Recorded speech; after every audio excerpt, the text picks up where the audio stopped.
Brian will talk sports, politics, entertainment, and anything that matters to you. Feel free to call Brian at 702-221-7283. You want answers? I want the truth! Now pushing the limits, here's Brian Shapiro. What's going on, everybody? A very happy Wednesday. We are one day away from perhaps the most anticipated presidential debate in the history of this country. Oh, yeah. You could be listening on the FM AM dial KSHP. You could be on the YouTube page, our Facebook fan page, the Occupied Democrats Network, the Washington Press Network. We're on TikTok. We're on Twitch. As I mentioned, YouTube. We're on X. We are everywhere, the fastest growing shows in the country, and we appreciate you being a part of what we do here. Big show lined up for you today. Coming up here in just a few minutes, millions and millions of followers this guy has. I'm not even going to call him a disruptor. He's just a very intelligent, early 21-year-old Democrat who just makes these MAGA Republicans look terrible on a regular basis.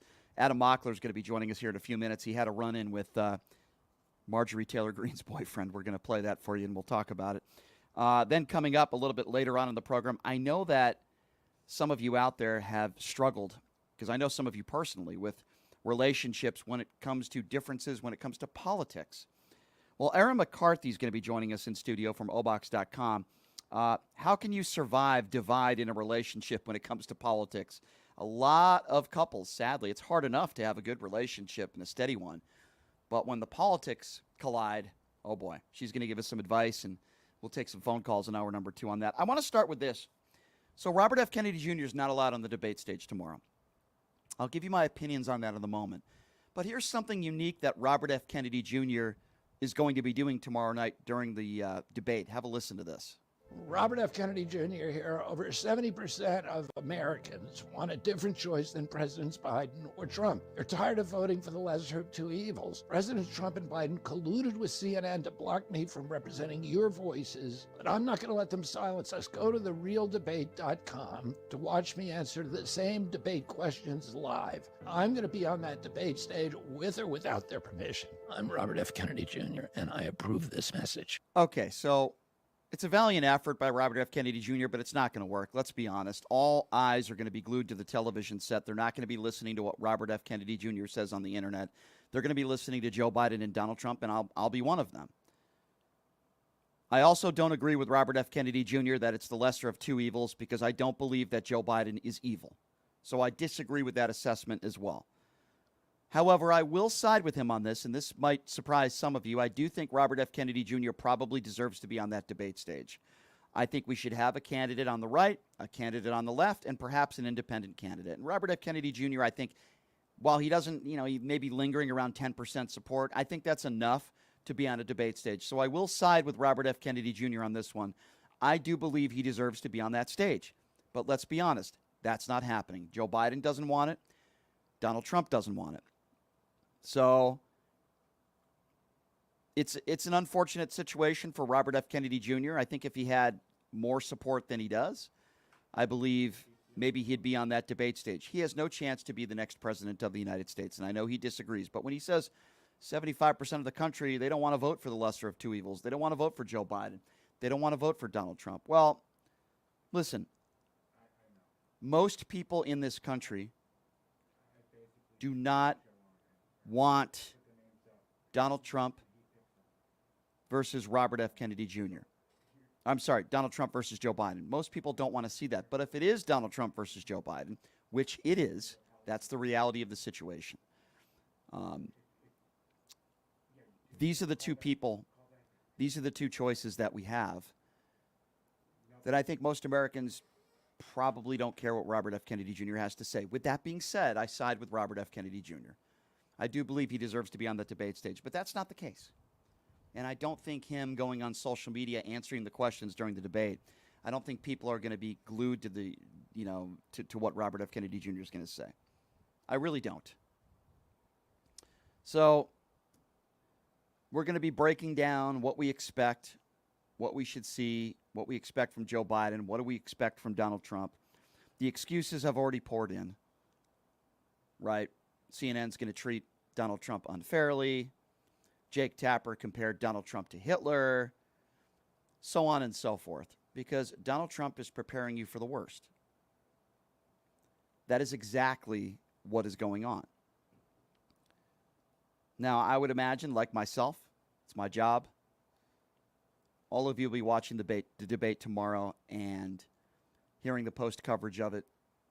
Tomorrow on the show, we're going to have John Ralston on. He was a moderator for a presidential debate that took place here in Las Vegas not that long ago. He's going to be joining us on the show tomorrow, working on getting a surrogate from the Trump camp to join us as well tomorrow. And we're going to be breaking it down, as we have all week. It is the most anticipated presidential debate, certainly in my lifetime, probably in the history of this country, for a lot of different reasons. Now, I give Joe Biden credit. He's at Camp David, and he's been prepping. He's been preparing all week. What has Donald Trump been doing? The same as he always does, playing golf every day, getting up out of bed, putting on his 8 layers of orange makeup, doing a few puffer interviews here and there, playing golf again, going on Truth Social on the crapper, attacking Democrats, attacking Joe Biden, doing it every single day. I think that could come back to bite him here. But what I would like to do now is I'd like to play you a little bit of audio. I've had this guy on the show before. He's got millions of followers, and his videos are fantastic. He's only in his early 20s, and he just demolishes these MAGA Republicans. Last time we had him on, it was the My Pillow idiot Mike Lindell that he ran into and just made Mike Lindell look like the psycho that he is.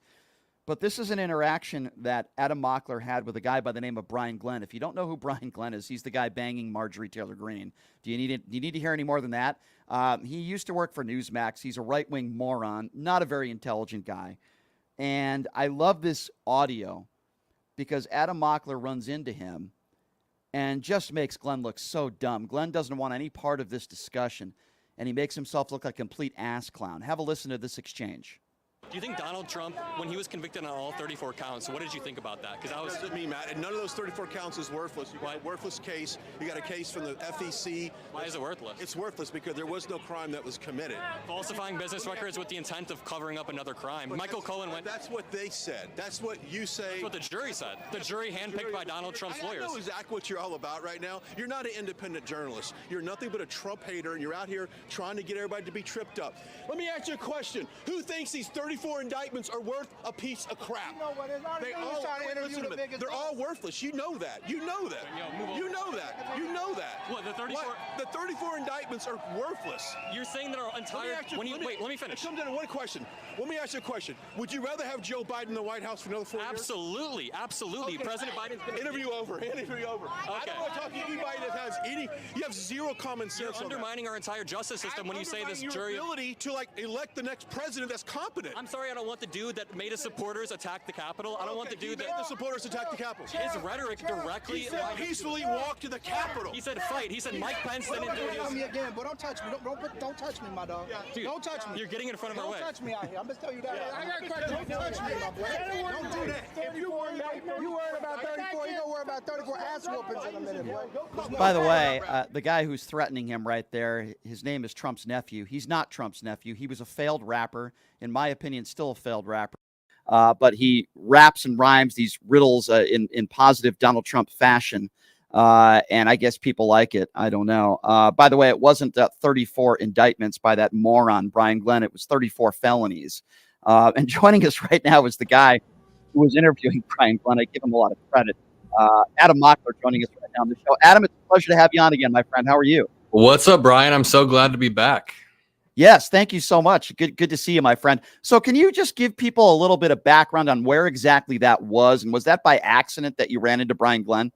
Yeah, it was by accident in the same way that the Mike Lindell interview was also impromptu by accident. We were in Philadelphia last Saturday. This was like 4 or 5 days ago. And we did our normal interviews. We talked to a lot of MAGA people who were quite respectful. We talked to this really sweet older lady who gave us her opinions. We talked to all these people who are a little bit, I mean, I disagree with them, but they're generally normal people. And then I see Brian Glenn getting ready to go on. I've seen him at a bunch of Trump rallies. So I was like, you know what? Let's do a Mike Lindell part 2. I walked up to him, and within 1 minute, he's already melting down. He's already saying the exact same things that Mike Lindell said. It's really weird. I don't know if you noticed this, but Mike Lindell said verbatim, "You're not an independent journalist. You're just a Trump hater." Mike Lindell and Brian Glenn both used that same phrase. Then they both turned to the crowd and tried to rile up the crowd against me. Mike Lindell said, "This guy's working for Dominion," but Brian Glenn said, what do you say? Who thinks these indictments are a piece of crap? But they're not indictments. They're convictions now. He's still coping with that. But yeah, it was impromptu and it was wild. And then Forgiato Blow, Trump's nephew, that rapper dude, also gets in my face. Right when I mentioned January 6th, he starts trying to drown us out by going, "Trump, Trump, Trump." And then, What's interesting to me, Adam, is, people like you and myself, we want to interview people that have a different point of view. We welcome it. We challenge people and we enjoy having that interaction if somebody says they're a Trump supporter. I noticed with a guy like a Brian Glenn, as soon as you tell him that you're voting for Biden over Trump, he says, quote, "Interview over." And what I see that as is somebody that is obviously not even close to being smart enough to having a real discussion with you. If you're voting for Joe Biden, they're not even capable of having a discussion with you. And he just walks away. I mean, to me, this is this guy's entire pathetic career. Yeah, not to mention, like, conversation or debate is one of the foundational aspects of America or any democracy. You want both sides to be able to come together and spar with their ideas, no matter how terrible MAGA's ideas are. I'd much rather prefer debating like a normal, regular Republican, like the Mitt Romney types. But Brian Glenn was there. I tried to debate him, and he's not even down to have a conversation. It's funny because afterwards on social media, I've been calling him out. I had this Newsweek article, and they hit me up for a comment, and I said something to the effect of, well, let me just pull it up real fast, actually. Sure. That's funny because Newsweek actually did a brief article on me when I went to the Trump rally on some of my videos that went viral. Yeah. So we have that was funny. Yeah. Your videos were cracking me up. You recorded them leaving, and then you were talking crap. You were like, "I've never been in a place with so many dumb people at once." You said something to that effect. That cracked me up. I did retweet those. I like that. That was funny. Thank you. I appreciate that. So I told Newsweek, when a top MAGA reporter can't answer straightforward questions from a 21-year-old college student, it speaks volumes about the movement's credibility. Brian Glenn is welcome on my show anytime to explain his positions and defend the indefensible, but I don't think he'll be taking me up on that because they don't like to step outside of their echo chamber. Exhibit A was Mike Lindell freaking out on me. Exhibit B is Brian Glenn also freaking out on me.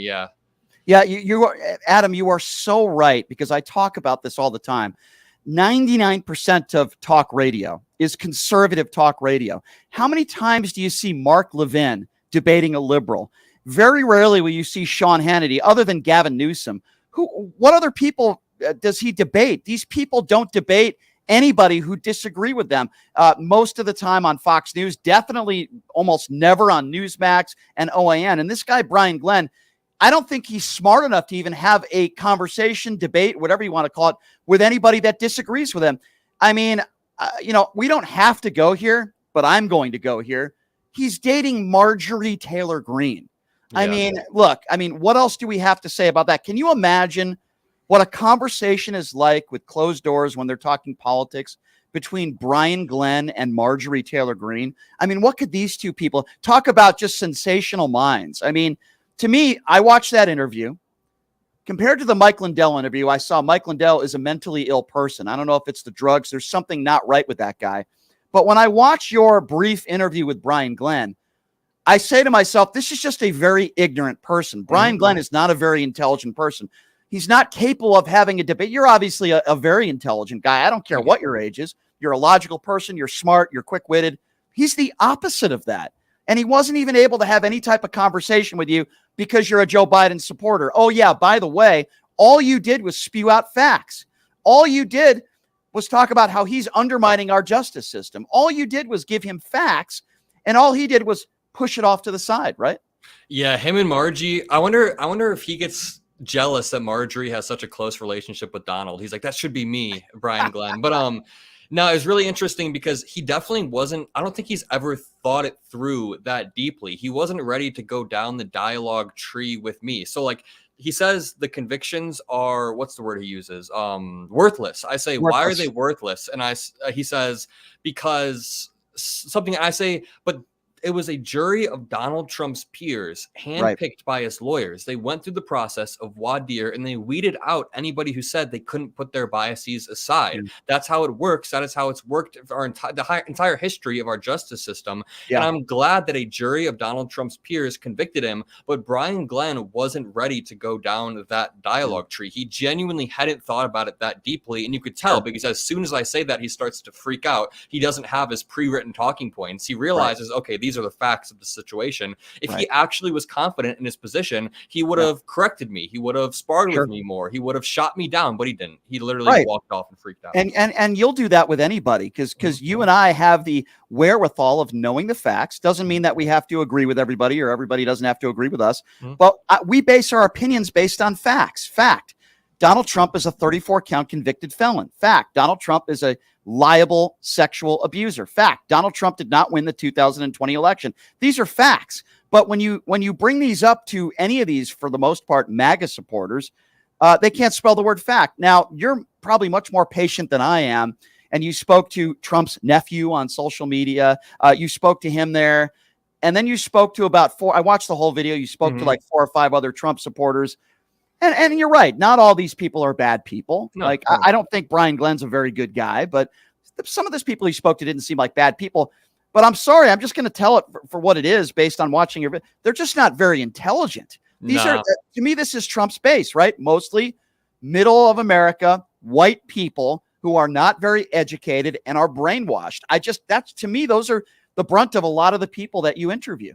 And it sucks because I feel like it's okay to have empathy for people who have been misled into voting against their own interests. Obviously, there's going to be a sect of MAGA Republicans that are just deep Trumpers. We can push those to the side.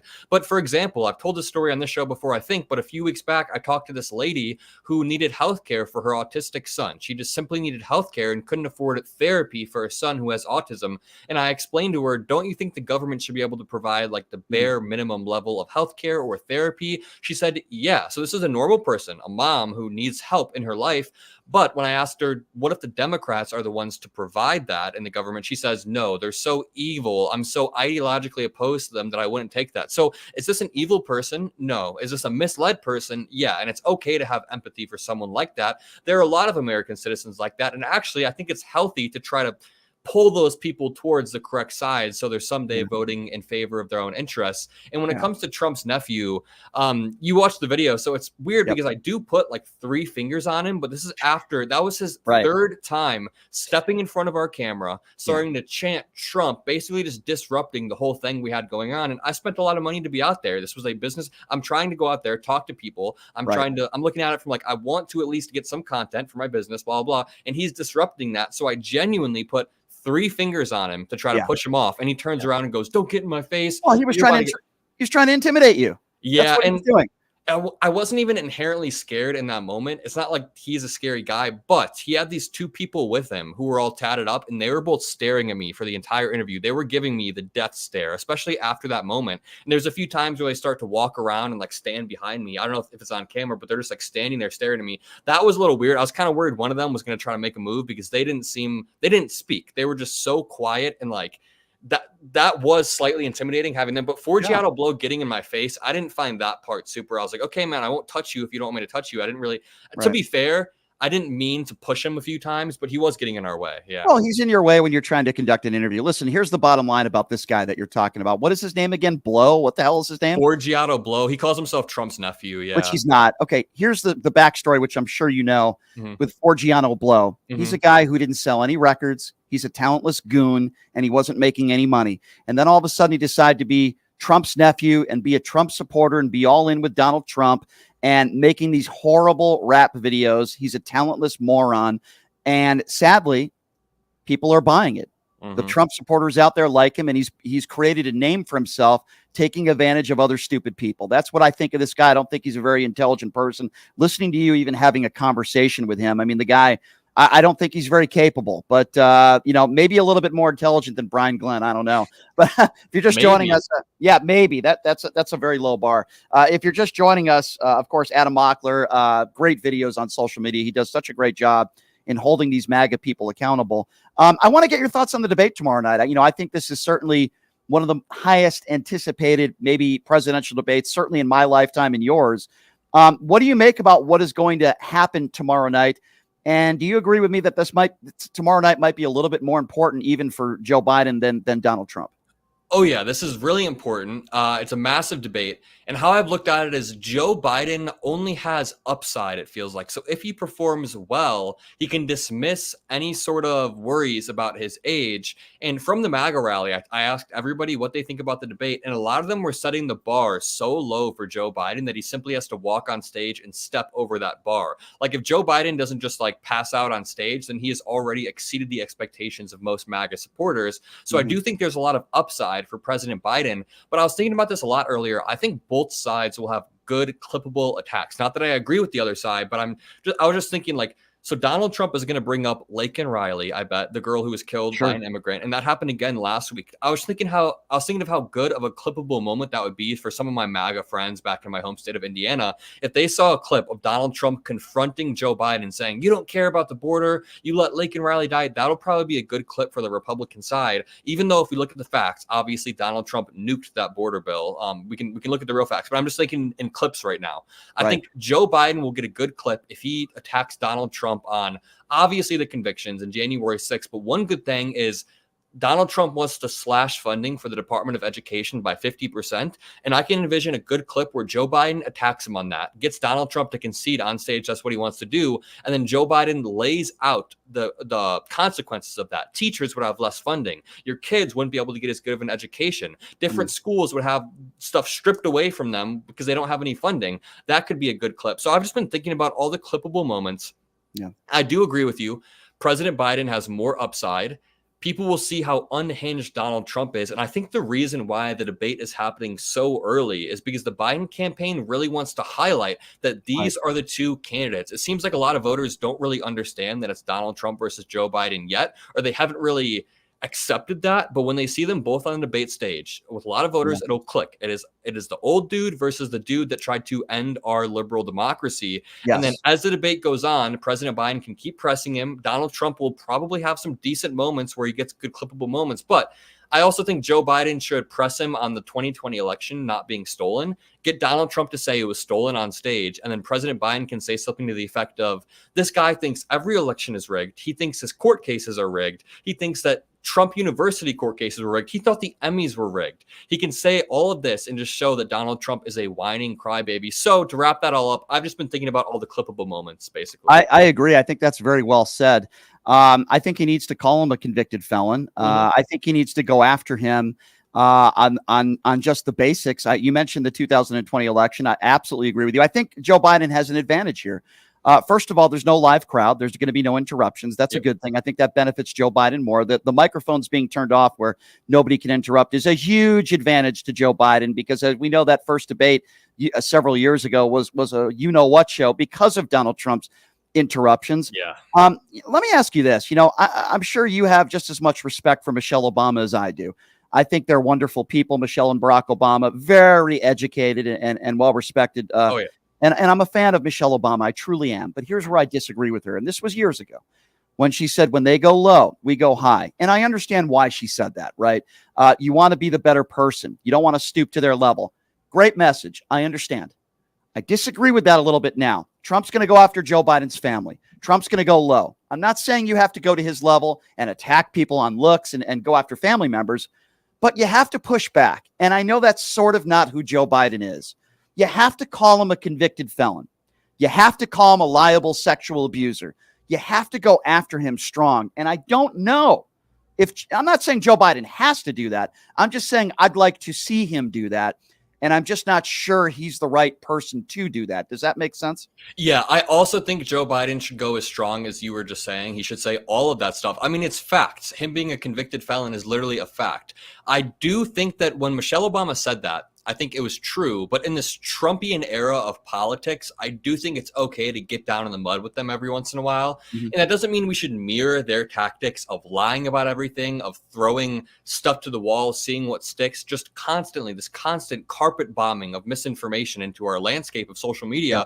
Over and over, a new lie every single day. I don't think we should take that approach. I know that's not what you mean, but I do think we should absolutely not be scared to attack them, to say it like it is, I think the Democrats do have broadly just this messaging problem where they're a little bit too scared to go on the offense nowadays when we could get them on so many different things. We could be on the offense all the time. We could be saying so many things about they're trying to take these rights. They are a lifestyle threat. And it seems like Democrats are sort of failing on that right now. I feel like every single mainstream Democrat should be talking about Project 2025, not only talking about it, but the consequences of it, and talking about it in a very cutthroat way, like you were just saying. Like, we shouldn't just walk around it and be like, well, there's kind of this scary plan out there. It should be like, no, your lifestyle will be stripped away from you if this passes, if Republicans get back in office. Honestly, if President Biden says the words Project 2025 on stage tomorrow, that would be a massive win. I think he should. Do you think he'll say that? Because then the Google searches would spike. You don't think he'll go for that? I don't think he'll go for that. I agree with you. I wish he did. Here's what I think is going to happen, and then you tell me whether you agree or not. I think just like the State of the Union, only maybe Republicans have sort of learned their lesson by lowering the bar, and then after the State of the Union, they say he's on drugs. I think that's going to happen here. I think Joe Biden's going to exceed expectations. Do I think there's going to be a clear-cut winner? Maybe not. Maybe there will be. Maybe I'll be pleasantly surprised. I don't think Trump's going to win this debate. I think Joe Biden's going to win on his knowledge, on policy, on history. He's a smart man, and he's been there before. But even if, listen, no matter what happens, the MAGAs and the Fox News, OAN, Newsmax type people, the Brian Glenn type idiots are going to say Trump wiped the floor with Joe Biden. But if it really doesn't go Donald Trump's way, which it might not, again, they're going to go to the drugs. What drugs did they put Joe Biden on? What did they shoot him up with? The conspiracy. I mean, I made a joke on social media. If you want to check it out, I put up a 1-minute video, and I said I heard a rumor from Alex Jones and Judge Jeanine that they're putting a chip in Joe Biden's brain, an AI chip, and Barack Obama is going to be speaking to him through a chip. I mean, there are some people on the right that might actually believe that, but I said it as a joke. But some of these people on the far right will believe anything. They'll believe anything Donald Trump says. So he's already set the stage. I think Jake Tapper is one of the most respected and best people that CNN have. And they're going after Jake Tapper. They're going after Dana Bash. They're going after CNN. The same reason why Donald Trump says the election's going to be stolen in November, or it could be stolen. The same reason why he says 2020 might be rigged or 2016 is going to be rigged, because he's setting himself up to lose. And if he loses, he has an excuse. He's doing the same thing here. That's what I think is going to happen. I think Biden's going to do just fine, and the Republicans are going to be spinning their heads and curling up in a pretzel once again, trying to come up with excuses and saying, Jake Tapper didn't treat him fairly. CNN is unfair. Yeah, Trump is already starting to lay the groundwork for a poor performance, or for Biden outperforming. And honestly, how I'm looking at it is I think it's a win for the Democrats just to get Biden in front of the American people for that long. Because I was thinking about this the other day. Due to the mainstreaming, the short form content getting so popular, everybody consumes these short videos. I think most American voters haven't heard President Biden speak for over a minute throughout this past year. They've seen these small clips of him walking off, in air quotes, walking off or doing this or that. But I don't think most American citizens have heard President Biden give a speech for more than a minute long. So having him up on stage to dispel any myths about his age, dispel any myths about dementia, I think that will be incredibly good. And I don't know if we'll have a poll shift right away, but maybe a few weeks later, as people start to realize, okay, President Biden is able to govern for another 4 years. He's able to be the president. And Donald Trump just came off as incredibly unhinged. If it can remind voters how unhinged Donald Trump is, that is a win. But I think inevitably, President Biden will have one slip up, one misspeak on stage, and that is what's going to get clipped up in the right wing spheres. And the same with President Trump, or not President Trump, Donald Trump and President Biden. The same with Donald Trump. If he has a few slip ups, obviously that'll get clipped up, but you don't really need to clip him up, because Donald Trump could talk for a minute long, and in that minute, he would inevitably slip in some fascist rhetoric. So, people are going to realize, people are going to see, they're smart. People are going to see this is one dude who can't take a loss. He thinks everything is rigged against him. And I think that'll be powerful if President Biden can highlight that Donald Trump thinks everything is rigged against him, versus the dude who just misspeaks because he had a stutter and he's slightly old. I think it's going to be obvious. It's going to become obvious to people that are. If I was in the Joe Biden campaign, I would have you at Camp David right now, because I think you'd be giving him some pretty darn good advice, which is you should talk about how Donald Trump thinks literally everything is rigged. Everything, not just elections. Everything, ratings, the Oscars, you name it. You're absolutely right. Before I let you go, Adam, one interview that you've always wanted to get. I mean, obviously, I'm sure Donald Trump would be up there on your list, but Is there somebody that you're looking for now before November? Somebody that it could be a 1-minute interview, it could be a 15-minute interview, somebody that you want to have a conversation, a run-in, an interview, whatever you want to call it. Who would that be, and who would that person be that you're hoping to get here in the next 6 months or so? In the MAGA world? Yeah. Let's see. Something I've been working up to and I want to do is a Charlie Kirk debate, because he's also known as like he's like a young dude. I think he's like 29, 30. Yep. And he's like the face of the young on the right, the youth on the right. So I want to get a one-on-one debate with him, but I want that to be in more of a sit-down, controlled environment. But if I go to the next rally and I see someone, Donald Trump Jr., that'd be awesome. That'd be really sick. Yeah. You know, I'd love to hear you debate Charlie Kirk. I don't think he'll do it for the same reasons that Brian Glenn didn't want to talk to you after 1 minute. I think it'd be very short. You would outclass him. You're way too intelligent for him. This is the guy who thinks that if he sees a black pilot on an airplane, he gets worried. He's a known racist. You know, you could just destroy him. And that's why I don't think he would ever sit down and talk to you. He's very similar to Candace Owens, although I think Candace Owens is much more intelligent. But he's very similar to Candace Owens in this situation where he just says what the people want to hear. He spews the hateful rhetoric and the bigotry. It could be about minorities. It could be about the trans community. And they know it's going to get them clicks and making money. And in the end, I think that's all that Charlie Kirk cares about. That's all that Candace Owens cares about. All they care about is money and clicks, even if it hurts people. And even if the things they're saying are blatantly lies, you know, same thing with Donald Trump. You know, he'll say and do anything so that he can be back into the White House. And I think a lot of the people like the Charlie Kirks and the Candace Owens do the exact same thing every single day. I hope you get that interview, and I hope you're able to sit with Charlie Kirk. I just don't think he'd be willing to sit with you because he knows he would get destroyed. Yeah, a lot of these people, their brand depends on them staying insulated in this world. So you mentioned earlier, who was it? Like Tucker Carlson debated Cuomo or something. The only reason they're willing to do stuff like that is because they know it's in a controlled environment. Right. And they risk, when they start stepping out of that controlled environment, they risk either their fans hearing something that will break them out of their echo chamber. So me saying, oh, there was a jury of his peers, or they risk having to concede some sort of point that they're not ready for. And if they concede that point in front of their audience, they start to lose audience members. So it's a big risk for them. I mean, I get why. I mean, like, if Ben Shapiro hit me up right now and was like, hey, come on my show, I'd probably be like, I'm not ready to debate Ben Shapiro. Like, that'd be a little bit of a risk for me. I get that he's wrong on everything, but that dude has been debating since like I was in diapers. You'd be able to do it. I know you'd be able to do it. Thank you. I'd do it in a heartbeat. I know you would be able to do it. It would work out. It would be okay, but it's just the thought of debating someone who's got 10 years of experience on me and is like gonna probably trap me in the right-wing show. But I would still do it for my brand. Yeah, obviously. I get that, but I got to tell Ben Shapiro has been doing the same. Listen, he gets paid boatloads of money to debate a bunch of 18-year-old liberals that are not as polished as you are.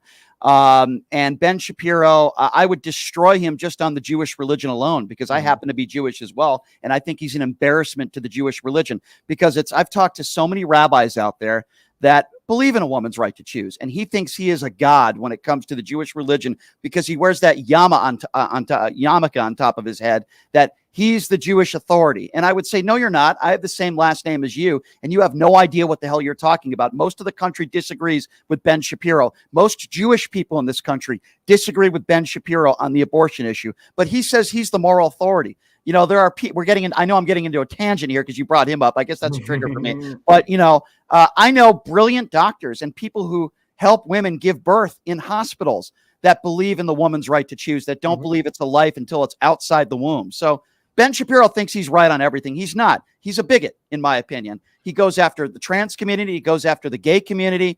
Anybody basically that disagrees with him, he makes it personal and he goes after them. But again, Ben Shapiro's the kind of guy that walks into a room and always thinks he's the smartest guy when he walks into a room. And I say, if that's the case, why aren't you debating more people like Adam Mockler? Why aren't you debating more people that disagree with you, not a bunch of 17 and 18-year-old liberals? How often do you see Ben Shapiro actually have a debate with an adult that disagrees with him? Almost never. It's only at these college universities when he's getting paid boatloads of money. And to me, that's cowardly. That's just my opinion. Sorry, I know I went on a little tangent there. No, that's a really good point. Like, he is very, very used to debating people around my age. So this would just be another extension of that. And I would be one of the more polished people compared to some random college student he pulled out of this off the side of the like walkway or whatever. But yeah, hopefully you see hopefully I'm back on this show soon. And whenever I'm on the show, I know that I did something cool, you know? Absolutely, man. Listen, I love your stuff, man. I love what you're doing. Keep up the great fight. And when Donald Trump eventually comes back to Las Vegas, I hope you could make it out here, man. Dinner on me. I love what you're doing. Keep up what you're doing, my friend. And we will talk to you soon, Adam. Thank you so much for your time. Thanks for having me, man. And yeah, I'll be in Las Vegas next time for sure. Nice. All right. Look forward to meeting you. Thanks, Adam. Have a good one, my friend. You too. That's Adam Mockler, everybody. And I'm also looking forward to seeing his thoughts on the debate. Go on his social media pages. A really smart young man. He could absolutely debate Ben Shapiro. I don't think Ben Shapiro is as smart as everybody says he is. I really don't. You debate a bunch of 18 and 19-year-olds and get paid thousands of dollars. Somehow that makes you brilliant. Let me tell you something. I have respect for people that are willing to debate the other side. I have respect for people. You don't have to pay them 10 or 20 grand to show up and debate a bunch of 18-year-olds. And then, to me, that doesn't make you smart. I respect people that are willing to speak to the other side and have those sorts of conversations. And how many conservatives on radio today do that? Sean Hannity's not doing it. Mark Levin's not doing it. Oh, no. No, they're not doing it. Name me a really popular conservative talk show host who actually is willing to interview the other side and talk to the other side and debate the other side and want to do those kinds of things. It's not happening with Sean Hannity. It's not happening with Tucker Carlson. It's not happening with Laura Ingraham. And if it does happen, it's 1 out of 100 interviews. It's rare. That's the opposite of smart, isn't it? Isn't smart willing to sit down face to face with somebody and have a debate, unlike what Mockler did with Brian Glenn? Brian Glenn, oh, you think you're going to be voting for Joe Biden? End of interview. That's a lack of intelligence. That's what that is. But then again, that's the same guy who's banging Marjorie Taylor Greene. So should we be surprised? All right, here's what we're going to do. We're going to take a quick break. And when we come back, we're going to take your phone calls. The number to call if you want to be a part of the show, 702-221-7283. And again, that number, 702-221-7283. I have a big treat coming up for you in hour number 2. Are you having difficulties in your relationships when it comes to different political opinions? Well, we have a specialist coming in studio that's going to be giving you advice on that in hour number 2. But as I said, we're going to take some calls coming up next. Before we do that, check out my good friends at Jackson's Barn Grill. I was out there yesterday, located at Flamingo and Jones. Every Tuesday this month, you show your TAM card, you get $50 in free slot play. It was so busy there yesterday, I couldn't even sit down at a machine. There was a list. So I'm glad to see that the bar is doing fantastic. Rightfully so. Great food, great atmosphere, great people. Please check them out. Jackson's Barn Grill, located at Flamingo and Jones. Your call's next at 702-221-7283. We'll be back right after this. You're listening to Pushing the Limits right here on KSHP. Hey, everybody, are you struggling to find a pizza place that reminds you of Brooklyn? That true blue New York-style pie? Well, worry no more. Stallone's Italian Eatery Pizza is a knockout. We're located at 467 East Silverado Ranch Boulevard, just off of Premier Road, half a mile east of South Point Casino, just minutes from the Las Vegas Strip. Come by and grab a slice of pie. Plus, check out our Brooklyn-inspired Italian cuisine. Our sandwiches are super. Hero, that is. Because why be a sub when you can be a hero? Stallone's Italian Eatery is here to serve you phenomenal food, Vegas. Forget about it.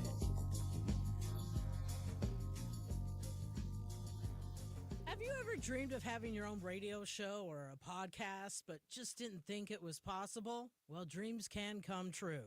Radio U. Radio U is a 5-day course that'll teach you how to acquire your dream show. We'll teach you how to host, how to write commercial, how to interview, how to market, how to write a contract, and most importantly, how to monetize your dream radio show. You'll learn from some of the best in the business with over 75 years in broadcast experience. You'll learn from people like me. And the best part? Every single student will be live on the radio as part of the class. Plus, one student from each class will get their very own radio show. You'll be live on the air right here in Las Vegas. Radio U. The 5-day course is being offered at $699. For more information, give Radio U a call, 702-763-5024. That's 702-763-5024. Or check them out at RadioYOU101.com. Who would have thought there'd be so many kids playing ice hockey in the desert? Jake Helb's Hockey Foundation and the Las Vegas Ice Warriors, founded by Gina Yusufzai 8 years ago, made it possible for families who can't afford the equipment and fees. Donate today at www.hockeyforkids.org and help us continue making a difference.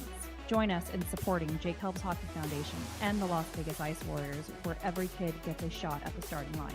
Just a reminder, our website is www.hockeyforkids.org. Tired of the same old date night? Craving a deeper connection with your partner? O-Box is your escape into a world of romance and passion. Each month, discover a box filled with personalized surprises, exciting activities, and a love story written just for the two of you. Ignite desire, share laughter, and make memories that last a lifetime. Your O-Box journey culminates into a beautiful love novel. Ready to write the first thrilling chapter?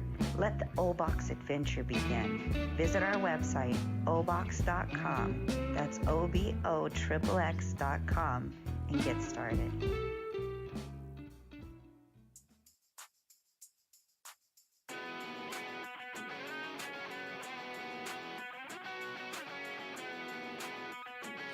All right, welcome back. It is Pushing the Limits. Thank you so much for joining us.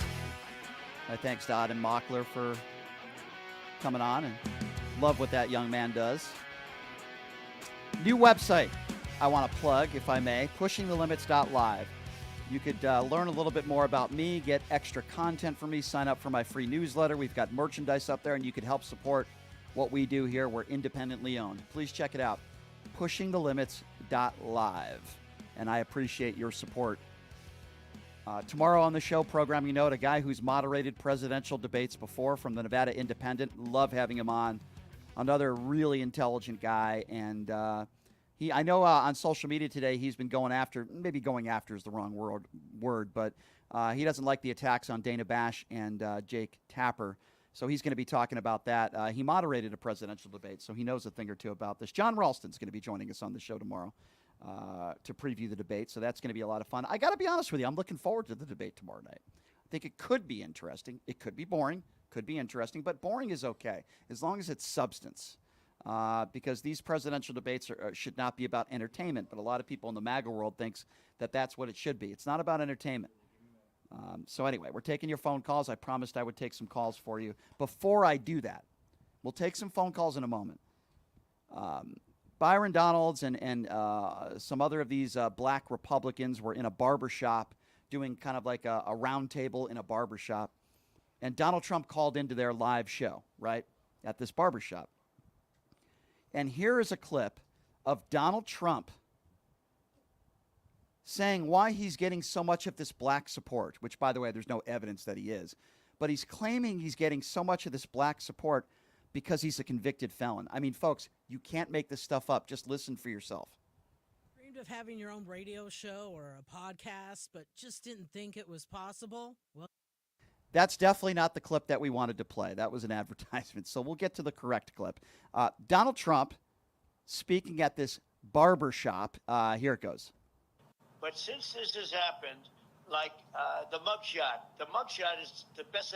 It just beat Elvis Presley and Frank Sinatra by a lot, by the way. Beat him by a lot. But that's the number one mugshot of all time. It's really an amazing thing. Since it happened, the support among the black community and the Hispanic community has skyrocketed. It's been amazing. Really been amazing. It's been actually very nice to see.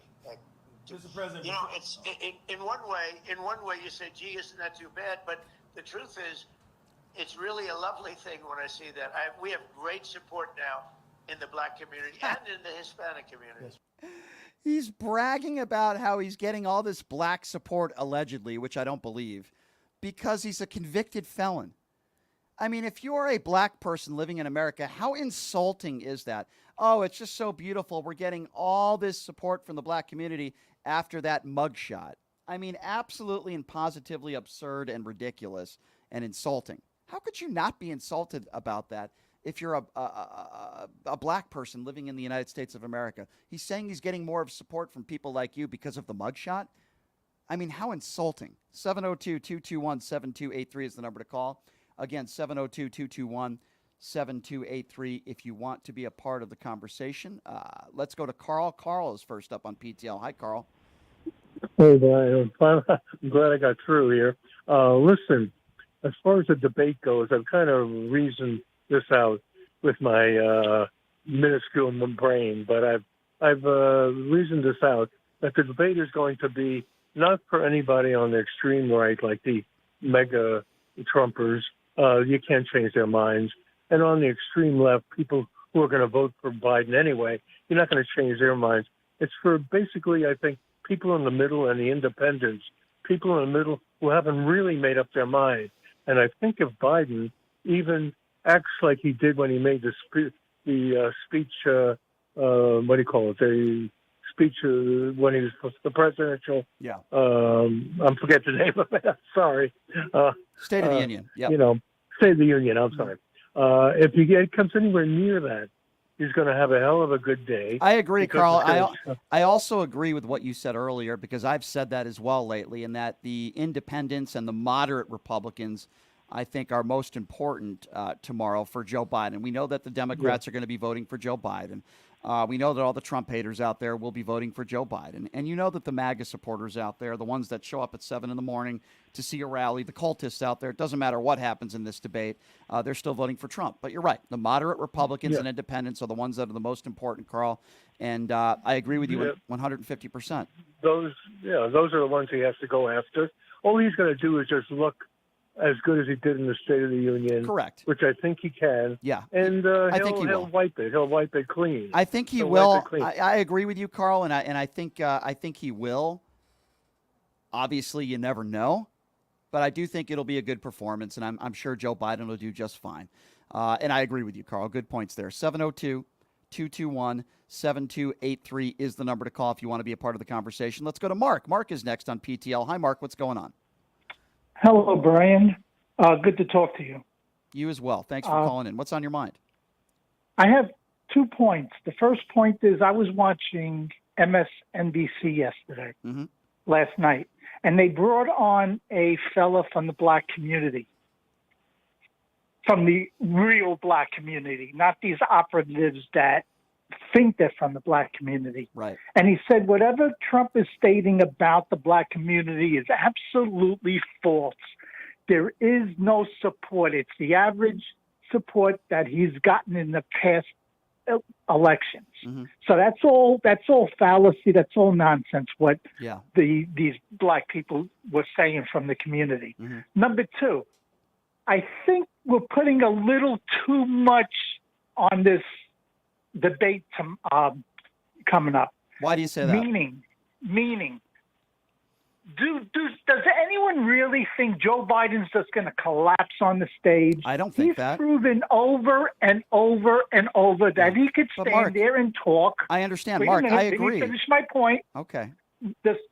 He could stand there and talk about his accomplishments and talk about what he wants to do for the future, while Trump is going to be rambling on. What is good is that Biden doesn't have to yell over anybody. He could talk normal. He'll just stand there and talk about what he's been doing, what he's going to do, and Trump can ramble on. And if Biden just stands there and talks about him and what he wants to do, he's going to win this debate. It's too much emphasis on this. He just has to show up in his suit and talk. But Mark, you asked the question, do people really think that Joe Biden is going to collapse? The answer is yes, and most of that is coming from the MAGA world, who listen to Newsmax, who listen to OAN, who listen to people with no medical degrees that say Joe Biden has Alzheimer's, who claim that he's putting a shot in his ass and he's on drugs. I mean, there are literally people on Fox News yesterday. It is so despicable that there are people on national right-wing networks yesterday that were asking people, boy, what type of drugs do you think they're talking about that at Camp David now? What type of drugs I are got that, Brian. It's unbelievable. Brian, I understand that. But here's the thing, that the people who believe that and all that, no matter what you say or do, you will not change their mind. Of course, because they're stupid. I get that. They're stupid. I understand that. But here's what I will say, though. There are people out there that are not the huge MAGA supporters out there, that are fairly level-headed people that want to know, how is he going to perform in this debate? Do they think he's going to necessarily collapse? Probably not. But they're saying, he'll just come on stage and talk what he talks about normally, and he'll be fine. I understand that, but he still has to prove to some people that he's going to be able to do it and he's going to be competent to win and be president for another 4 years. I don't think you can discount that. I think that you're forgetting that. We cannot discount how important this debate is tomorrow for those people that are on the fence. You know what you're forgetting? That these moderates and these so-called people on the fence, they're going to hear Trump complaining, whining, yelling that the caravan's coming and all the nonsense he's pulled before. They're going to hear the same repeat nonsense right out of the Trump playbook. Most likely, I agree. It's not going to change a thing. I disagree with you in this aspect. If Joe Biden is as good as I hope he is tomorrow, I think it will change. I think more. Yes. Yeah. I agree with you, but it's not going to change the better for Trump. Of course because not. He's just going to be rambling right. all nonsense while Biden just talks yes, his game. I think we agree, but I think tomorrow is still an important day for Joe Biden to prove to some of those moderate Republicans out there that he's still fit for the job. And I do appreciate your call, sir. Thank you so much. Appreciate you. 702-221-7283. Again, that number to call if you want to be a part of the conversation, 702-221-7283. Let's go to Julie, who I believe is next on PTL. Hello, Julie. Hello, Brian. Brian, let me ask you something. Have you been to Detroit, Chicago, to any Trump rally visiting the black neighborhoods or black community? Have you been attending any of those rallies before? I don't travel to go to Donald Trump rallies, and I never would. Well, so hold on, let me finish. Let me finish. Something. Hold on, let me just finish my answer. I have been in Detroit recently. I went to Detroit. If we're going to have a conversation, you have to let me finish, and then I will give you the floor. This is why I get frustrated. Let's have a conversation. At least let's try. You asked me a question. I didn't interrupt you. Now I'm going to answer it. I don't travel to go to a Trump rally because I'm not a loser. The only rally that I went to that was a Trump rally is right here in Las Vegas because it's in my backyard, and I didn't even want to go to that rally. And I don't need to go to a rally for you to come up with anecdotal evidence because I know exactly what you're about to do. Oh, Brian, did you see the rally in Chicago? Did you see all the minorities and the black people? Julie, I'm going to give you some facts now, and you can think what you like, but I know you struggle with facts sometimes, so here are the facts. Donald Trump got less than 50% of the black vote in 2016. He got less than 15% of the black vote in 2020, and he's not going to get close to 20% of the black vote in 2024. Julie, that's just a reality. So you can say what you want about his rallies, but that's just the reality, Julie. Go ahead. Okay. Black America for Trump. I spoke to the members of Black America for Trump. So what? I spoke to the black community in Detroit. So what? And you don't even know what they think and what they want. Don't care. So don't you care. are not. Don't care. You are not a journalist. A real journalist grab Put the her down microphone again. and Julie, I've never claimed that I'm a journalist. You said another stupid thing. Literally every word out of your mouth is buffoonery. I am a radio talk show host. I was a journalist when I wasn't doing an opinionated talk show. Talk show hosts are not journalists. I never claimed to be a journalist. And by the way, neither are you. I guess you claim to be a nurse. I don't know what kind of nurse you are. But what is your major malfunction, numbnuts? Yeah, I don't know. I don't know what her mouth. Julie, here's the bottom line, okay? I don't care who you've spoken to. I don't care what the people said that you spoke to. I'm going to repeat facts once again because you're very difficult in having a conversation with because you're not factual based and you just take anecdotal evidence.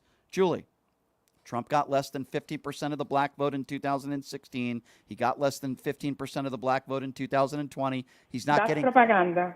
What do you mean that's propaganda? Julie, hold on.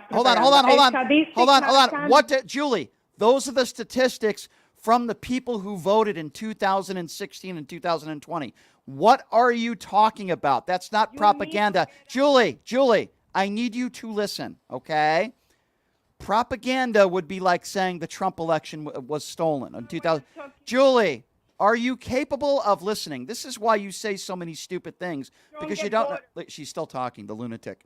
Julie, what I just said is not propaganda. Trump is getting less than 15% of the black vote. He got less than that in 2016 and 2020.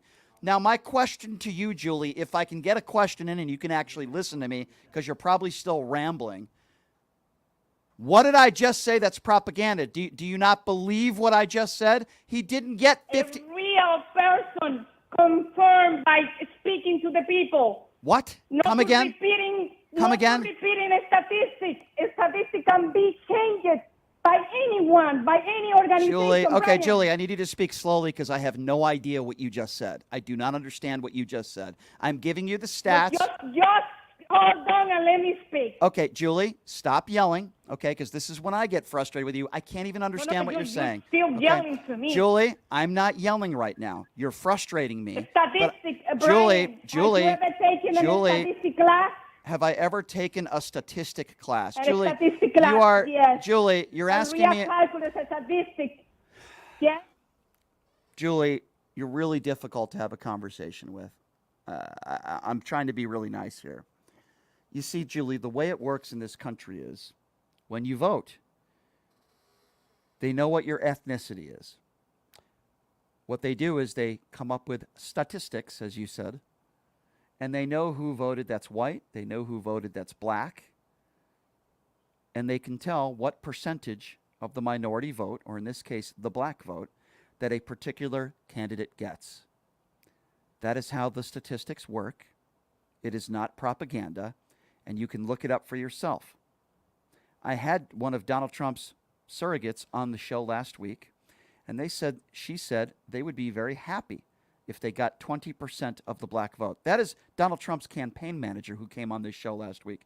Julie, if you want to talk about statistics, what that means is 1 out of 5 black people. Hold on, Julie, I need you to listen. I need you to listen because I'm not done yet.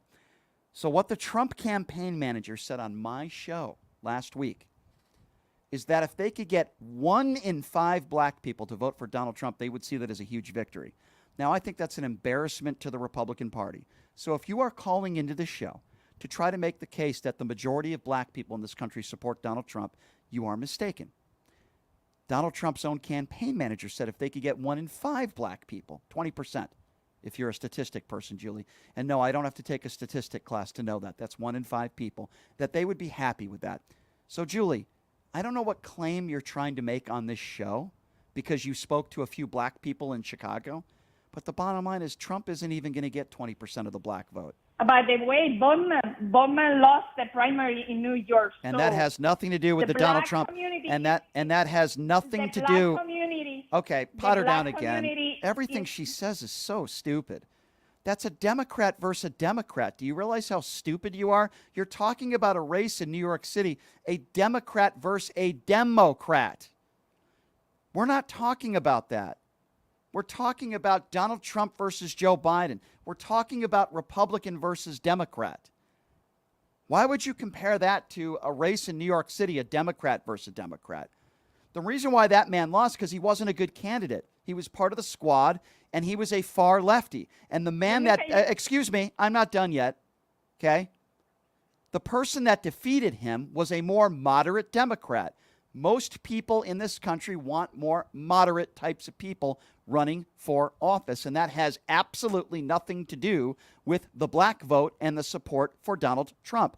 What part of that do you not understand? In this country, one secure border, one. All right, I'm not interested in having a conversation with you about the border. Goodbye.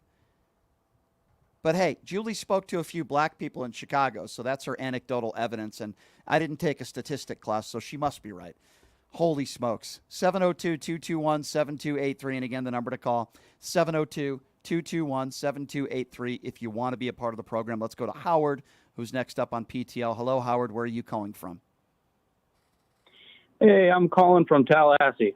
Cool. Thanks for calling in, my man. What's on your mind? I want you to play a little bit of devil's advocate with me right now. Sure. And I want you to tell me how you think Trump wins this debate. Okay, sure. I think that's a fair question, and I'll try to answer it, Howard, as honestly as I can. I think if he sticks to policy. Now, I don't think he's going to do that. I think he needs to hit home the border crisis.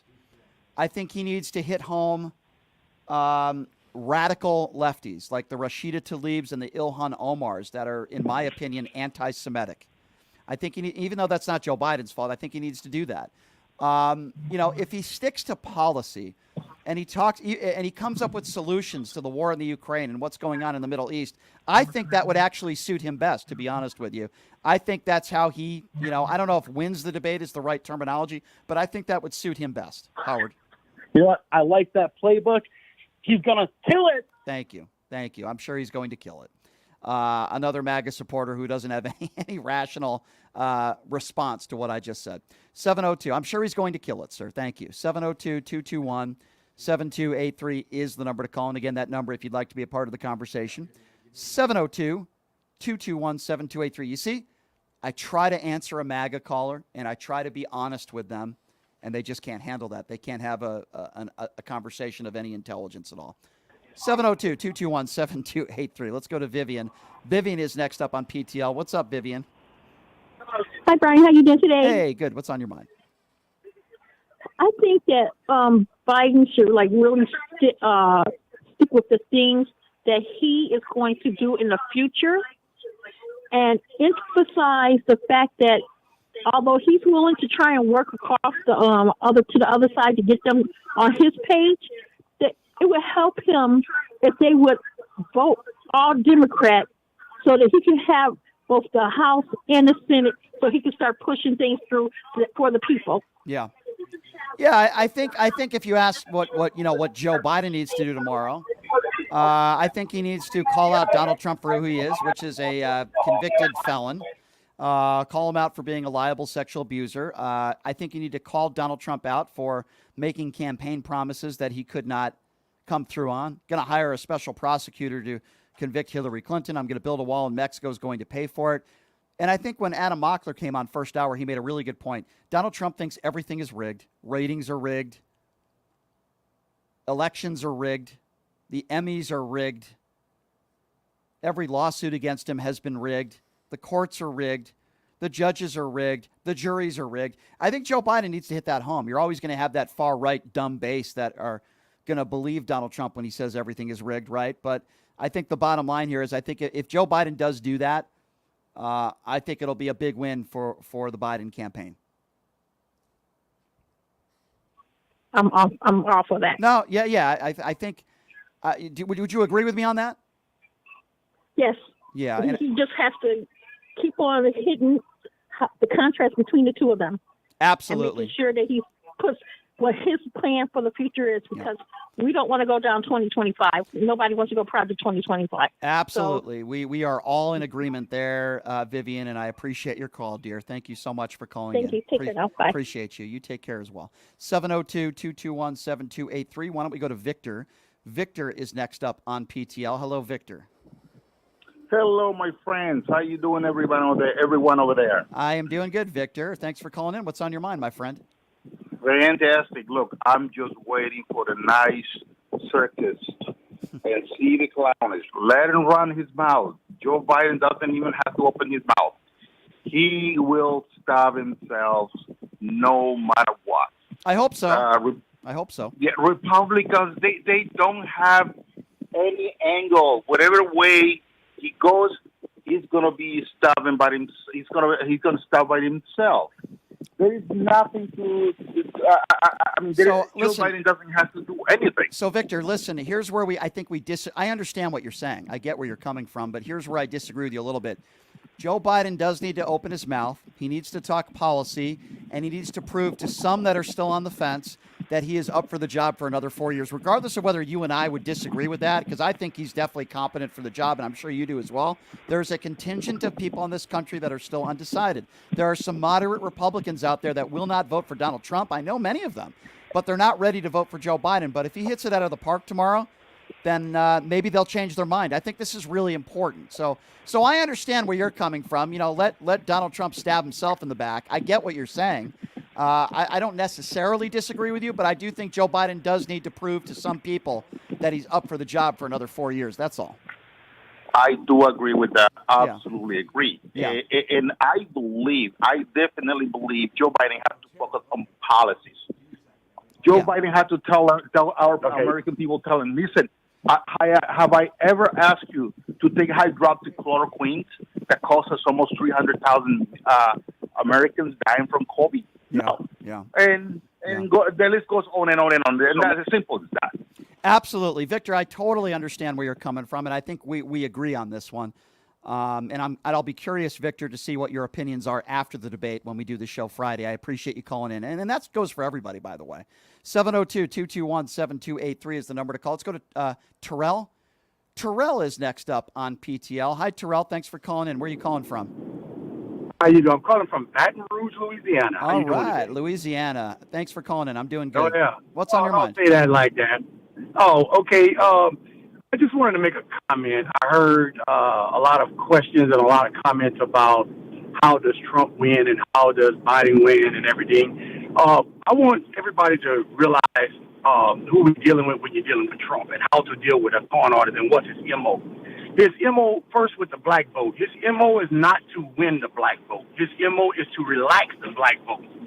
If we don't show up at the polls, that's still a win for him. He know he can't get us to vote for us, so he stole enough discourse, enough disbelief in the system to try to make us not show up at the poll.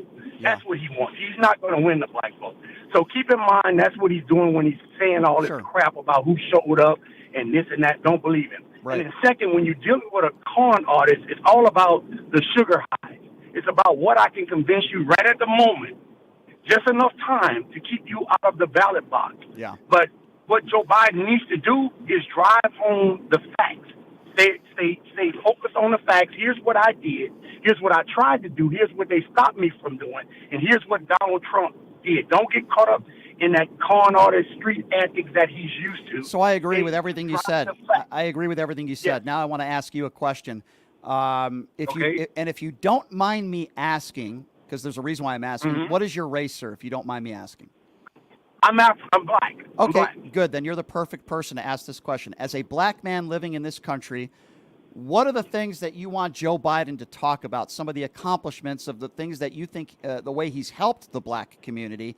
And what do you think he should say in order to go after Donald Trump for maybe shortcomings that Donald Trump has done or lack thereof for the black community?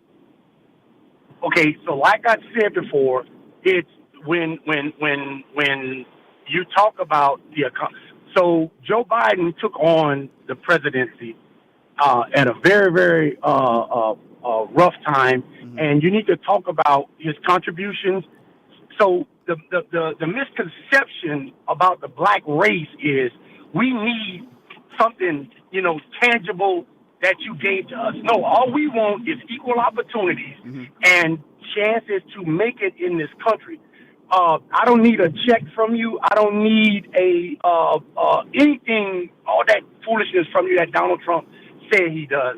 I need you to just create equal opportunities, create jobs in our community, and even if Joe Biden couldn't do it because of the dynamics in Congress right now, you can't get any policy. He couldn't do it to the level that he wanted to. All right, so all these things that Donald Trump claimed he did, Joe Biden did silently. He didn't have to the HBU support. That's something that every president has done before in the past. Right. But Donald Trump has a way of cornering people like he did something new. Can I ask you how offensive is it as a black man living in this country when Donald Trump says that people like you can relate to him better because of his mugshot and now because he's a 34-count convicted felon? How offensive is that? Exactly.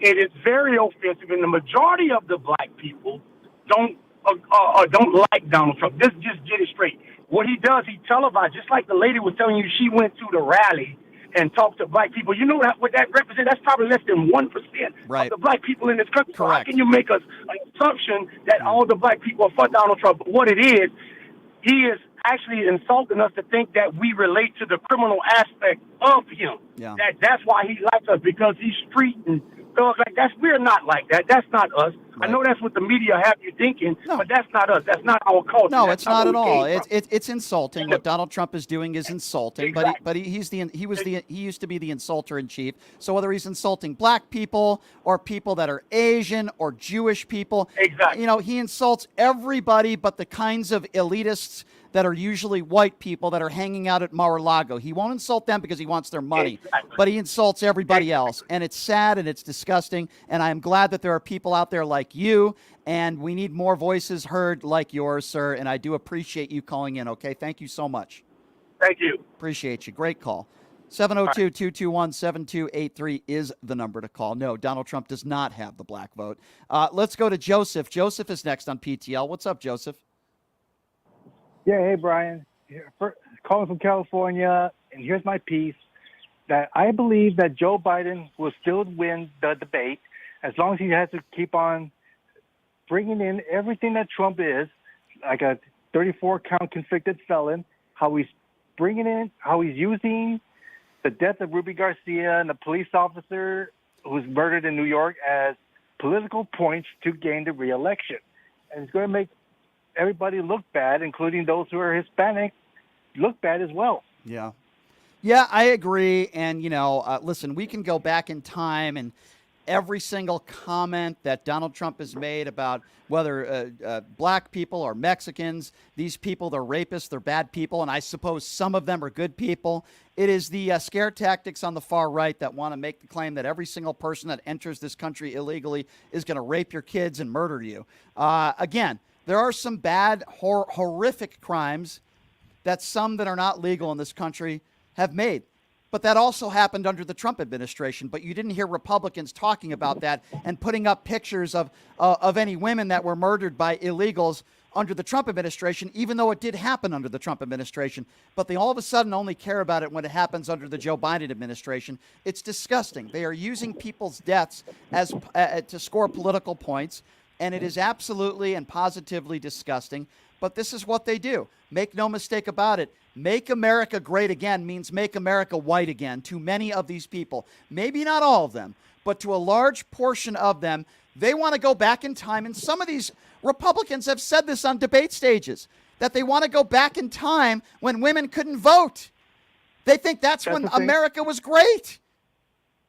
Yeah, that's what that Mr. Big Mouth Mark Robinson said. Right. And that as for Joe Biden, I say also the one thing I want to see him bring in is explain everything to the public about how Trump is using abortion bans, including those MAGA Republicans. Yeah.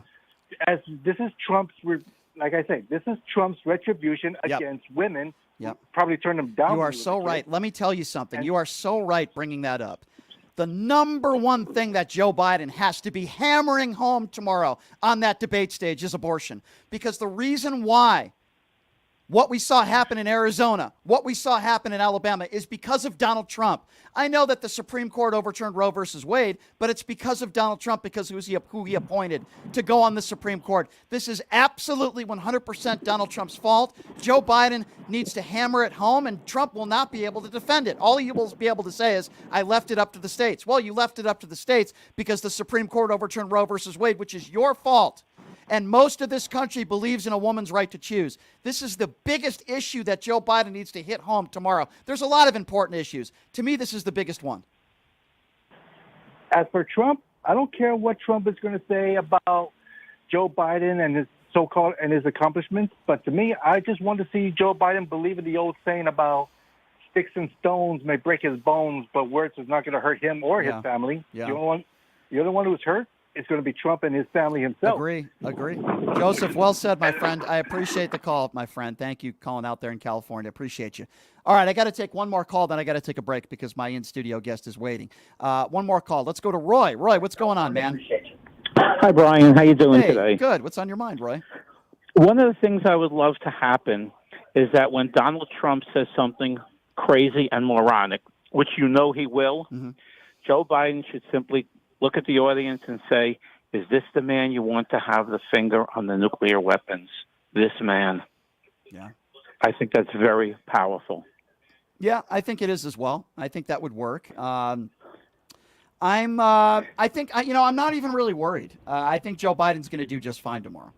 Oh, I'm sure. It's not even that he's going to do fine. It's just, I mean, when you look at the two of them together, there's no comparison. You got one man and your previous caller who talked about abortion. They should hammer it because it's not just about abortion. It's about women's health. How many women have had to go through abortions even after the fetus was not viable? Right. How many women had to wind up near death because of that kind of stuff? Yeah. So it's not just about abortion. It's about It's about definitely their health. I agree. I agree with you.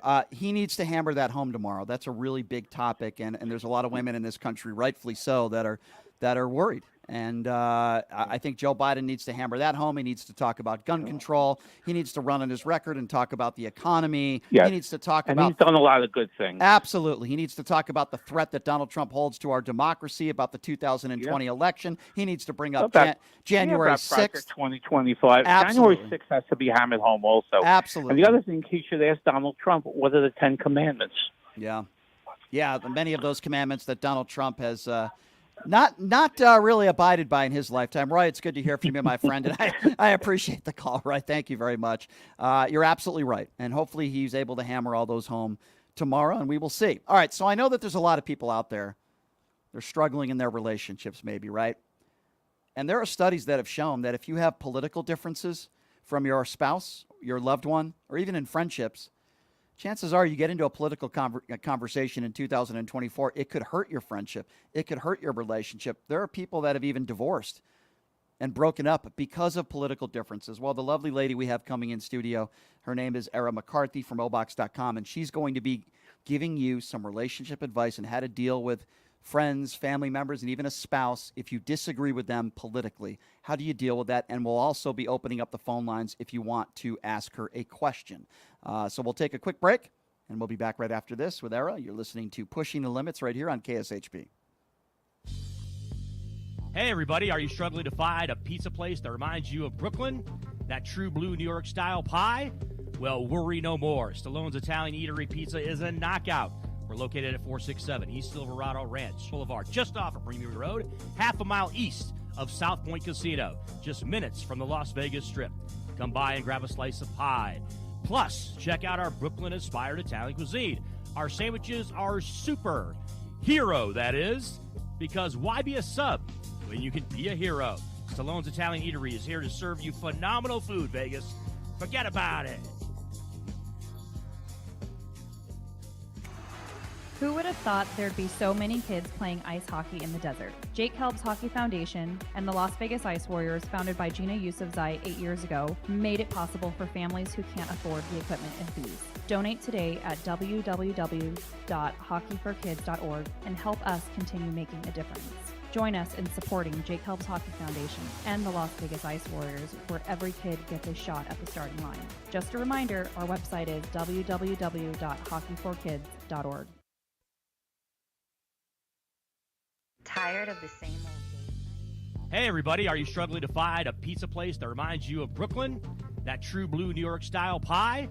Well, worry no more. Stallone's Italian Eatery Pizza is a knockout.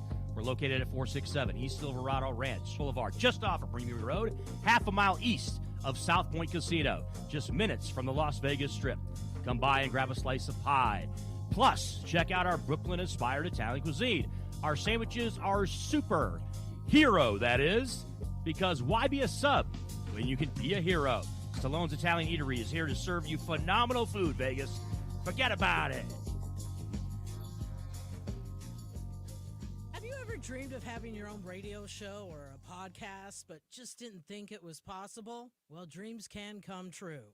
Radio U. Radio U is a 5-day course that'll teach you how to acquire your dream show. We'll teach you how to host, how to write commercial, how to interview, how to market, how to write a contract, and most importantly, how to monetize your dream radio show. You'll learn from some of the best in the business with over 75 years in broadcast experience. You'll learn from people like me. And the best part? Every single student will be live on the radio as part of the class. Plus, one student from each class will get their very own radio show. You'll be live on the air right here in Las Vegas. Radio U. The 5-day course is being offered at $699.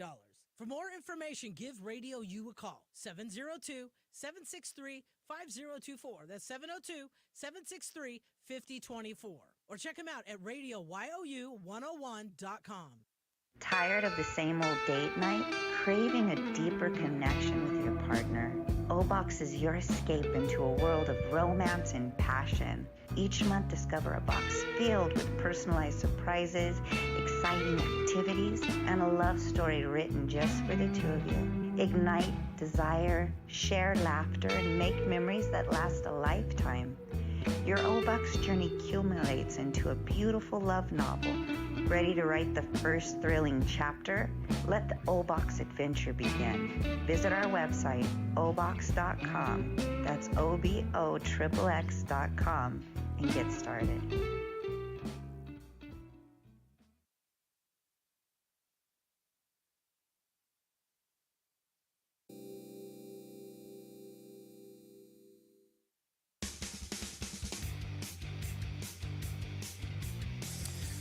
All right, welcome back. It is Pushing the Limits on a Wednesday. We have some very special guests lined up for you over the course of the next week or so. Of course, tomorrow, we're going to be previewing the debate with a guy who moderated a presidential debate, and I have a tremendous amount of respect for him. From the Nevada Independent, John Ralston's going to be joining us. The very beautiful and talented Shannon Elizabeth, beautiful actress. I grew up with American Pie, right? Who didn't? She's got a charity event coming to Las Vegas next week, a poker tournament. So she's going to be joining us next week, and we're going to have plenty of other special guests. But, we talk about politics a lot on this show, right? It's a big portion of what we do here on Pushing the Limits. And I personally know people that have either been divorced or broken up, friendships, family members that they don't talk to, and relationships where they break up because of their political differences. This is something that is happening, in my opinion, more now than ever in my lifetime. And the lovely lady joining us in studio right now, her name is Era McCarthy. She runs a company called obox.com. You might have heard the commercials being played during the show, and she joins us in studio. Thank you so much for being here. How are you? I'm doing great. And I think I'm really excited to be here today because I think that political differences, when it's based on your core values, there's very little chance of saving the relationship. But I think sometimes people core values, they align and they don't realize it. They're so caught up in the political person or the political idea that they're following that they're not even talking or listening to one another. I agree with that. And I know people personally that have been consumed to an extent, consumed in their political affiliation that where you're right, they don't even want to listen to their partner. I mean, I have some friends where they used to run a business together and they were engaged. And in the lobby, one of the spouses wanted Newsmax on 24/7, and they actually got into arguments because of that. And it's almost like you can't just go out and have a fun night without interjecting political differences. So would you tell these people to never bring up politics? What advice would you give a couple that seems to argue about politics on a daily basis and it's affecting their relationship? Well, I think the first thing they need to do is step back from the politics and talk about their core values. What do they believe in? What's important to them? Fidelity, loyalty. Why are they following the political people they are? What happened to them, their life experiences? And if they find their core values are the same, the way they want to live their life, how they want to raise their children, if they want to have children, if all those things align and they're seeing the political candidates or the political parties differently than one another, but the values align, then they really need to have a good discussion, right? So that's really good advice. I can only tell you from my perspective, and maybe I'm wrong in thinking this way. I would find it right now in my life extremely difficult to date somebody that is all in MAGA, all in Trump, because it doesn't represent my values. And even if we didn't talk politics, just knowing in my head that I am with somebody that supports this man, and this is just me, maybe I'm an extreme example, but I would find it very difficult to separate myself from their political beliefs. Am I wrong in thinking that way? Maybe I am. I don't know. No, not at all. And so you're saying all in, right? If they're both all in, then their core values probably don't align. But you have a big chunk of people that aren't all in. They're not all in for either political party. You have some people that are revolutionaries and they're like done with the whole system completely, right? Right. So that's when they need to have that discussion. And you also have people that change over time. Right. Gail McCormick was publicized everywhere. She was married for 22 years. She divorced her husband because he voted for Trump. She felt like it was a complete betrayal to her. Yeah. And so things like that do happen, but those people were together for 22 years. Over the years, your politics will change, your views on life will change, you'll grow, you'll fluctuate. So before you go straight to divorce, the first thing you do is have a discussion about who you are as people, what the relationship is. And I'm sorry, if every discussion is about politics, you probably don't have a good relationship. The foundation of a relationship is the wonderful, unique connection between two people, right? That's what you have to nurture. That's what you have to focus on. It's not about your kids. It's not about your careers. It's not about the house, the cars, the bills. People get caught up in that and they end up in divorce because they're forgetting that unique spark, that beautiful connection. That's what your relationship is about. And you have to nurture it. You don't stay in love. It's work. It's impossible to just stay in love with someone. Right. You know, you have to It have takes a date lot of night. work. That's why we made O-Box. We saw so many people Right. that just weren't making that time to connect with one another. And so I think that's vital too. So if you're arguing about politics all the time, there's a big problem in the relationship, and it's more than just core values. So I've heard some people that are just friends with other people say, let's just not talk politics. Now, I'll be honest with you. When I'm outside of the radio station and I'm not doing something on social media, I don't like it. I zone out. I don't like talking politics with people for the most part. I mean, obviously, if I'm out with somebody who is a politician or somebody that is good for my show, I'll have those conversations. But when I'm out with friends and stuff outside of this radio station, even if my parents are talking to me about it, I don't like it. I don't like talking about politics outside the station. Is that normal? Because, like, this is my job, right? But when I'm away from my job, I don't like talking politics. I actually think it's pretty normal, especially in such a strained tension time right now where people Right. are so divided. I think a lot of people are moving away from talking about politics. And I think if it's your friend, if it's somebody at work, if it's an acquaintance, yes. But if it's your partner you're going to be with every day, you can't just ignore it if they're completely different than you. You have to talk. And sometimes when I hear people say things that are at times triggers for me, I do get involved in the conversation. And I remember I started a conversation and I was listening to a couple guys at a bar, and one guy disagreed with the other guy, and one of the men was making very bigoted statements about those that are transgender and those that are gay. And then they looked at me and they started the conversation with me. I didn't start it with them. And I engaged and I got into it with them. And the conversation usually doesn't end well when it's not like, well, here's what Trump's policies are that I like. Here's the policies. Those are I have respected conversations with people but when you bring up something that to me, at least, is so bigoted in nature, when you treat somebody differently because of what they look like or because of what their sexuality is like, is it a good idea just not even to engage those people when they have those types of conversations that are so, in my opinion, bigoted in nature? I think that you can do it respectfully. Sometimes they're just going to get really ignorant and angry, and sometimes people want to wallow in their ignorance and your words are wasted. But if you're in a relationship with somebody like that, you have to really think about it.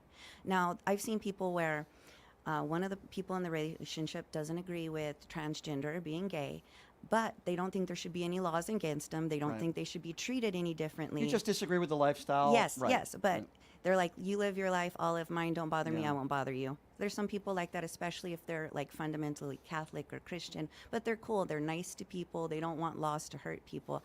But then maybe their partner, is all for it, be whatever you want, and really buys into that, and is even fine with gender fluid. And they can be together because they have respect. Right? It's that common courtesy, Having that respect, common respect. And I think that's what's missing in a lot of the politics right now. I think we've lost that in a lot of ways. I agree with you. And I think that, and again, this is where politics get involved in it. Okay, let me ask the question like this. Do you feel like, politically speaking, that there are more divorces now than maybe they've ever been in the history of this country, or at least since we've been alive? And if that is the case, why do you think that is? So last time we talked about a 50% divorce rate, and I looked at some articles that said, oh no, it's not true. So I dug in deeper, and overall it's like 40-some%. But marriages longer than 10 years, it's 60%. So the average varies depending on the age and how long they've been married. And yes, for sure. So I was looking at statistics of people separating over politics. 11%. More than 1 in 10 Americans are going to separate from their partner over politics. And if you go down to millennials, that's 35%. Wow. It's already extremely difficult to have a long-lasting relationship. I mean, the divorce rate is so high, but I feel like this doesn't help. No, it's not helping at all. And I think the biggest mistake people are making is trying to make other people believe what they believe. I feel that way about religion too. Yes, yes. Yeah. I feel like, it would be so much better if people said, okay, there shouldn't be any laws dictating how people live, right? If they're transgender, if they want gay marriage, whatever it is, but they should be allowed to have their personal beliefs. All right, let me ask you for advice here, because I've been in this situation before, even recently. I'm on a date with someone. I just met someone. It could be a first date. It could be a second date.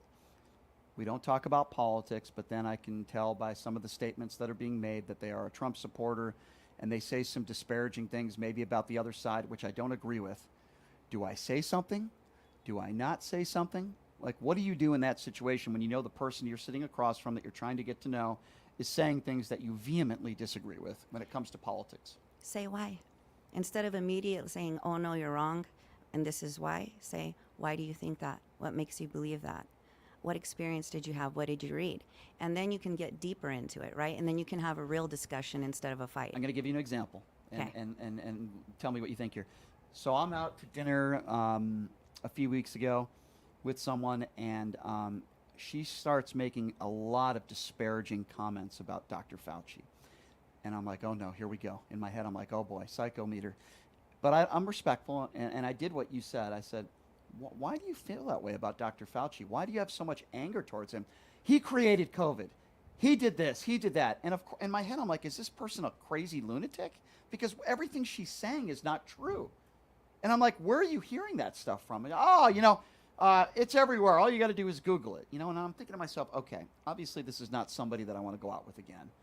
But it's like, I don't want to get into an argument with them because I want to finish my meal and have a nice day, take care, that sort of deal. But it's like, what do you do in that situation where I'm trying so hard to have a respectful conversation with somebody that is just throwing that just Looney Tune stuff out there? I mean, I asked her, I said, why do you feel that way about Dr. Fauci? She's literally blaming Dr. Fauci for every death in this country of COVID. How can you reason with somebody like that? So that's a hard one. I really don't think you can. So there's probably a trigger there. Probably COVID was very difficult for that person and they struggled a lot and they needed something to hate. A lot of people need something to hate just to get through the day, but those aren't really the people you want to spend time with. I can't relate to that. I almost died of COVID 3 years ago, right? I was in the ICU for 2 weeks. You know where my hatred, the people who created the virus in Wuhan, China, the people who were irresponsible, whether it was on purpose or not, that's where it starts, right? Yeah, I think, there's criticism to go around of how this country handled it, how the world handled it, right? You can criticize them, but I just don't know. I don't understand how you can be a certain type of individual to blame Dr. Fauci for COVID and all the deaths. Like, I was just like, I'm mesmerized of how people think like that. Are they brainwashed? Like, I don't understand it. More than likely. More than likely. And a lot of people like to simplify things. Yeah. To realize all the mistakes that were made, all the problems that happened, and that it was kind of everyone's fault is little for people to take on. And so it's much easier just to find one figurehead, one bad guy, one boogeyman to blame. I mean, it's interesting because I've never blamed Donald Trump for COVID. I thought the response was terrible, but I don't blame Donald Trump for COVID, right? I blame the people in Wuhan in that lab that created it, either intentionally or not. I've never blamed Donald Trump for COVID. I blamed him for maybe a lack of response to it, but those are two completely different things, right? And that's where I find it to be a little bit frustrating, to say the least. When people say friends or relationships, we just can't bring up politics. Is that healthy? No. Okay, Not tell me at all. about that. Well, I mean, it depends. Okay, if it's your 78-year-old mother and she's differing than you, Right. then you let them ride with their crazy and you treat them with love because they grew up in a different time, right? Right. They don't quite. Some of them are very savvy. Don't get me wrong. There's seniors that are a wealth of knowledge and they're amazing, but some seniors have lost touch of what's going on. Or some people don't keep up to date with what's going on. So if it's somebody in your life and arguing with them is just going to hurt the relationship and they don't even really understand enough to have a different opinion, then you're just hurting your relationship with them. That makes sense. Makes sense. But if it's somebody that's very knowledgeable and they're spending a lot of time doing research and you can actually talk to them, you got to talk about it. Absolutely. Especially if it's your partner, if it's your day-to-day. Yeah, how could you not talk about it? You're with them every day. It's supposed to be your best friend. Right. How do you not talk about it? Doesn't mean you have to agree on everything, but... No, and there's some stuff you will never agree on. You know, a lot of couples are together and they have completely different religions. Right. And then, you know, you have people that are very spiritual and not religious, right? And they Right. can be with their partner. And again, it goes back to respecting people's beliefs and being kind and those core values aligning, right? Yeah. Like if one person is into polyamory and the other person wants a complete monogamous relationship, that's not going to work. Never going to work. Never going to work, No. right? So core values, it's the core or where they want to raise their children, the types of schools they want them to go to. If you have a strict Catholic that wants their child to go to Catholic school and they marry somebody that's Jewish and the parent wants their child to go to Jewish school, it's not going to work. I had this couple. They were the most lovely couple. He was Jewish. She was Catholic. She was from Colombia. He was from the U.S., right? They got married, and at their wedding, they had a priest and a rabbi, and they were going to take their children to both and let them choose. Now, see how you can be different and have different beliefs and still have the same core values. Yes. They both believe the child should experience both and make their own choices. Yes. And because that core value aligned, their different beliefs and religion didn't matter. Politics can be the same. I love that, and I think it is possible. Here's what I would like to do. We're going to take a quick break. And for anybody that wants to call in and get some relationship advice, could be a friendship, could be a family member. I know people out there that don't talk to certain family members because of their political beliefs. She's going to give you advice, give the situation out, and she's going to give you advice on what she thinks you can do to maybe make it a positive relationship when it comes to political differences. We all have this in our life. You can't tell me not one person doesn't. We all have people in our life, friends, family, relationships, where you disagree with them politically and maybe it's affecting your relationship. So the number to call in is 702-221-7283. And again, that number, if you want to call into the show, you have any questions about relationships, having political differences, issues, Era is going to give you her professional opinions on where to take it from there. 702-221-7283. And again, that number one more time, 702-221-7283. We'll take a quick break. And we'll be back right after this. You're listening to Pushing the Limits right here on KSHP. Hey, everybody. Are you struggling to find a pizza place that reminds you of Brooklyn? That true blue New York style pie? Well, worry no more. Stallone's Italian Eatery Pizza is a knockout. We're located at 467 East Silverado Ranch Boulevard, just off of Premier Road, half a mile east of South Point Casino, just minutes from the Las Vegas Strip. Come by and grab a slice of pie. Plus, check out our Brooklyn-inspired Italian cuisine. Our sandwiches are super. Hero, that is. Because why be a sub when you can be a hero? Stallone's Italian Eatery is here to serve you phenomenal food, Vegas. Forget about it. Have you ever dreamed of having your own radio show or a podcast, but just didn't think it was possible? Well, dreams can come true. Radio U. Radio U is a 5-day course that'll teach you how to acquire your dream show. We'll teach you how to host, how to write commercial, how to interview, how to market, how to write a contract, and most importantly, how to monetize your dream radio show. You'll learn from some of the best in the business with over 75 years in broadcast experience. You'll learn from people like me. And the best part? Every single student will be live on the radio as part of the class. Plus, one student from each class will get their very own radio show. You'll be live on the air right here in Las Vegas. Radio U. The 5-day course is being offered at $699. For more information, give Radio U a call. 702-763-5024. That's 702-763-5024. Or check them out at RadioYou101.com. Who would have thought there'd be so many kids playing ice hockey in the desert? Jake Helb's Hockey Foundation and the Las Vegas Ice Warriors, founded by Gina Yusufzai 8 years ago, made it possible for families who can't afford the equipment and fees. Donate today at www.hockeyforkids.org and help us continue making a difference.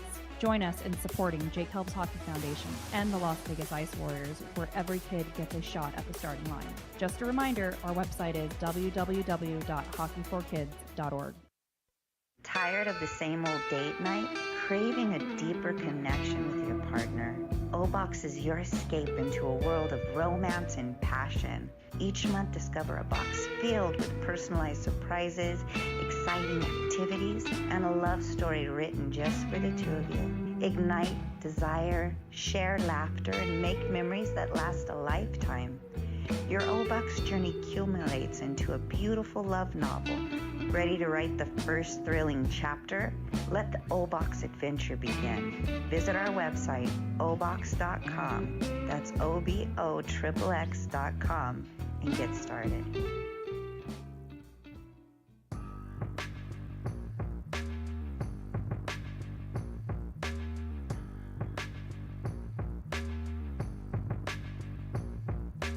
All right, welcome back. It's Pushing the Limits on a Wednesday. Thank you so much for joining us. We got Era McCarthy in studio from obox.com. Some relationship advice. When politics seem to divide us with our friendships, with our relationships, could be marriages, you name it. And we're taking your phone calls at 702-221-7283. Check out my good friends at Jackson's Bar and Grill, by the way. They're located at Flamingo and Jones. Every Tuesday, show your TAM card, get $50 in free slot play. Every Thursday, they're giving out $1,500 in free gas cards. The more slot machines that you play, the better chance you have to win. Check them out, Jackson's Bar and Grill, located at Flamingo and Jones. We were just joking with Era. Maybe you hate me. Maybe you hate Brian Shapiro. She wants to know why. So you're welcome to call in. If you hate me, we want to dissect your brain. Why do you hate me so much? What is it about me that you hate?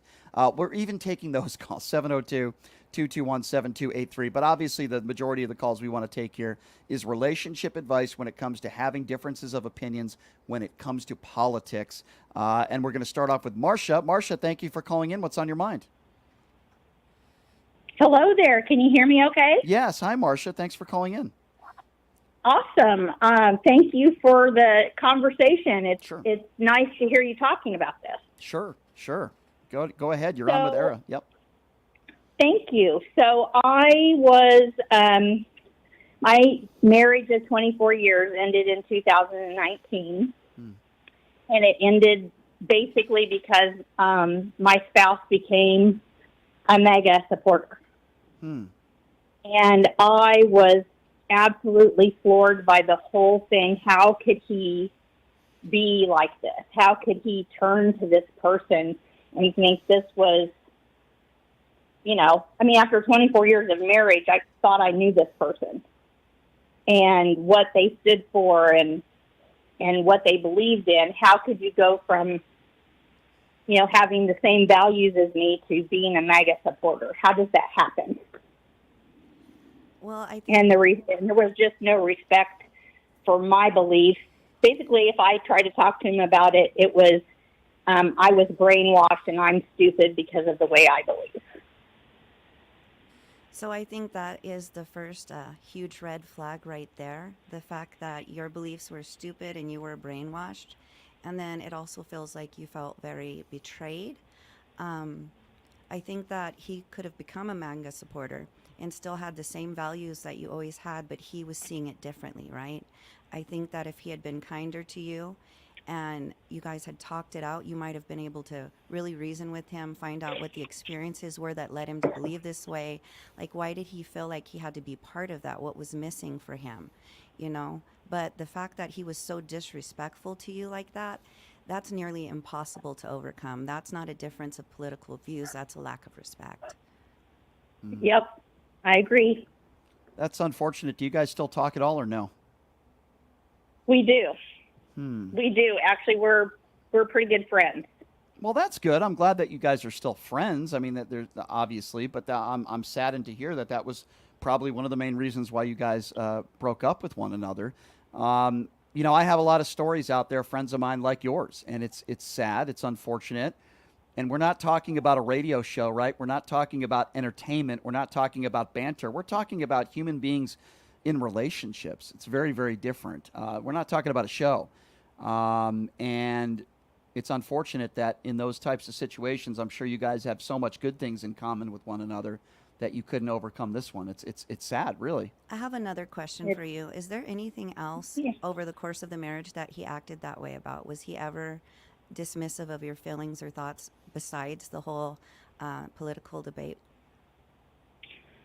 No, but looking back at it, of course, there's other things like life kind of gets in the way, and you don't give time to one another like you should, or time to that relationship, and so it was probably strained, and to begin with.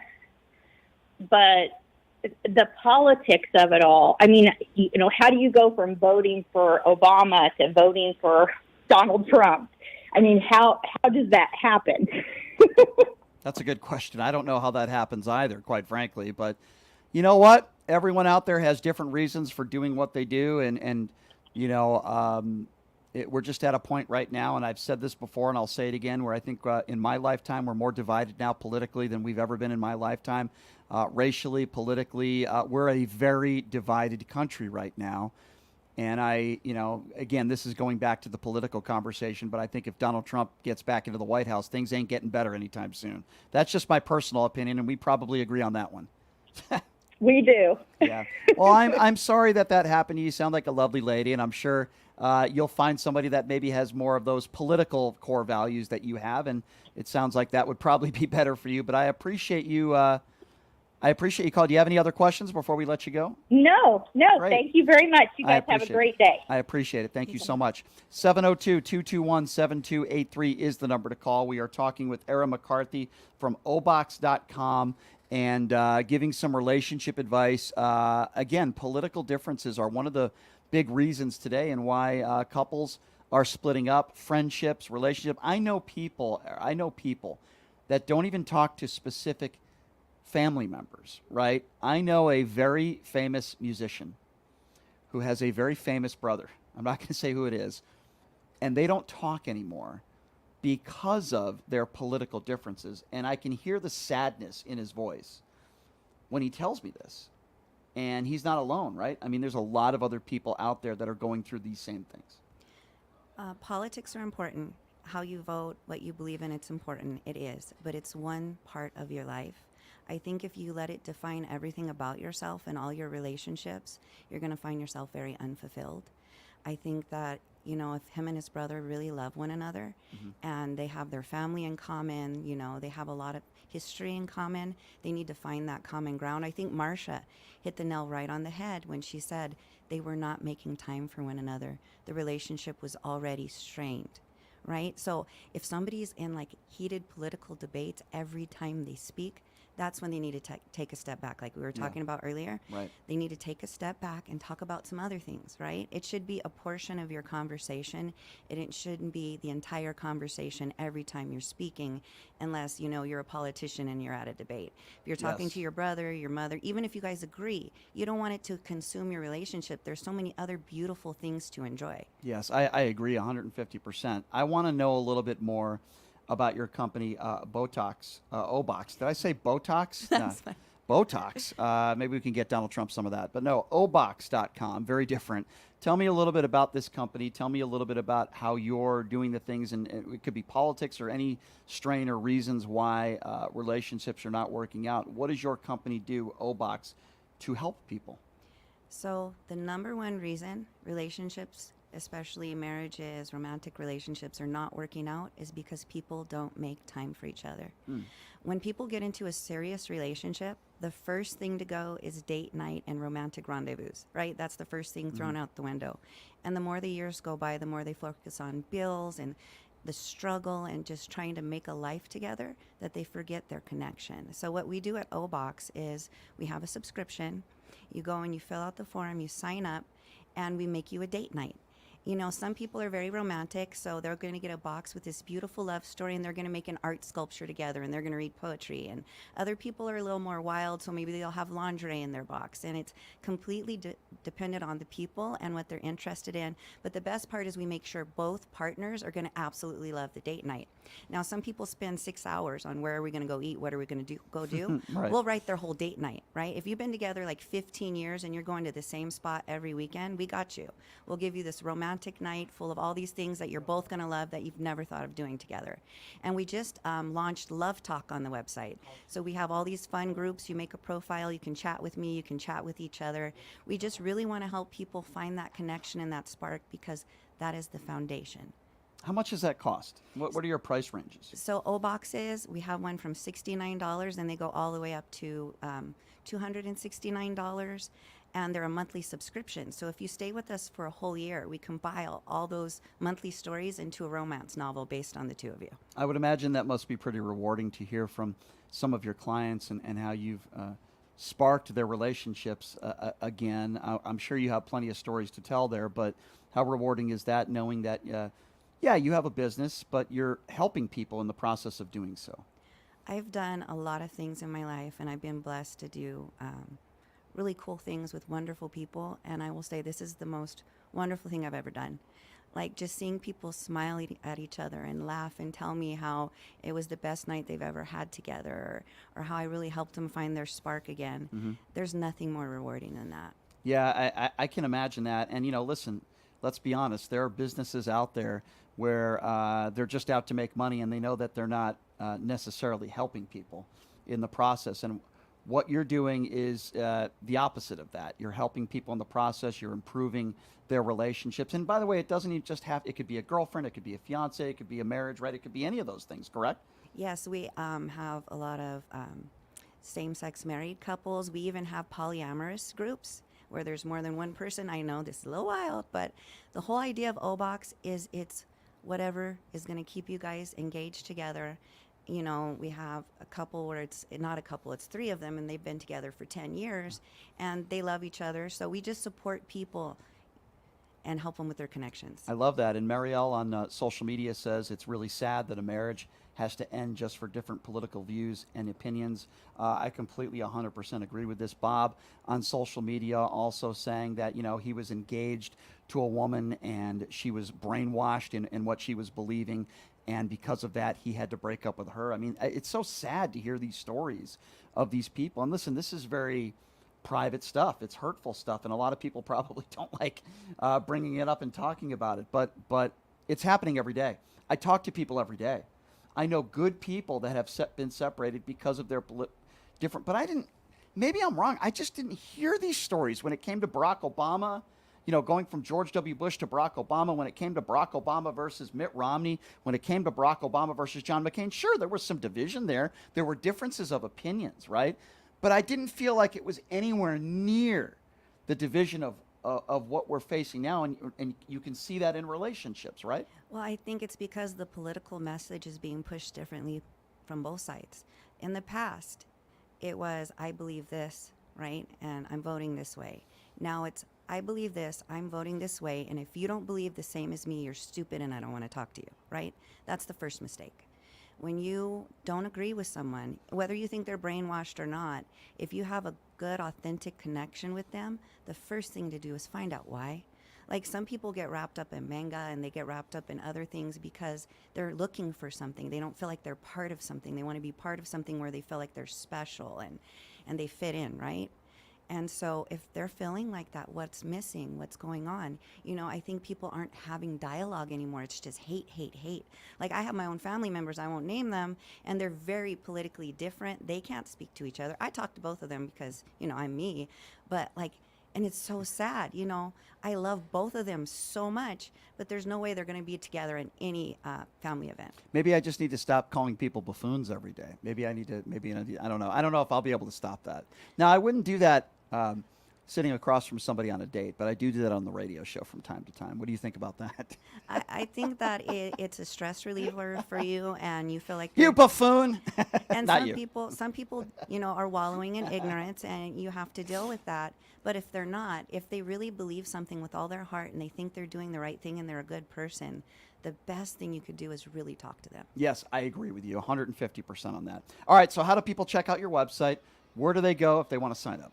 So it's Obox, O-B-O, XXX.com. Don't let the XXX scare you. It's for everybody. It's romance. I'm not going to get any weird programs on my laptop or anything if I go on. No, nothing Okay. like that. Obox is as sweet and romantic or as wild as you want it to be. I love that. So check it out, obox.com. And you said as low as $69 a month. Yes, and the Love Talk right now, it's completely free. You can go on and chat with us. If they don't feel comfortable calling in, they can use their real name to sign up, but they can use their nickname in the chat room. I love that. And keep some anonymity excuse me, but they can keep their privacy and come and talk to us and feel safer. I love that. Well, thank you for what you do. We'll definitely do this again because it's fun. Like a relationship love line. I've never really done this before, so we'll definitely do it again. And thank you for what you do. I also need to thank you for helping me with my website. By the way, you guys have done a phenomenal job. I have to give that out. I've been told I need to give it out more. I don't give it out enough. PushingTheLimits.live is the website. They've done a phenomenal job with that website. PushingTheLimits.live, where you can sign up for my newsletter, merchandise up there. There's a donate button. We're independently owned. So check it out, pushingthelimits.live. And I thank you for coming in studio. This has been a lot of fun. Yes, thank you so much for having me. Thanks for being here. Yeah, this has been great. So tomorrow's debate day, so there's going to be a lot of arguments and debates within relationships tomorrow. But Joe Biden's going to be on a stage with Donald Trump tomorrow. Wow. How about that? The great John Ralston from the Nevada Independent will be joining us tomorrow to preview the debate. It's going to be a fun one. Thanks for joining us, everybody. Have a great day.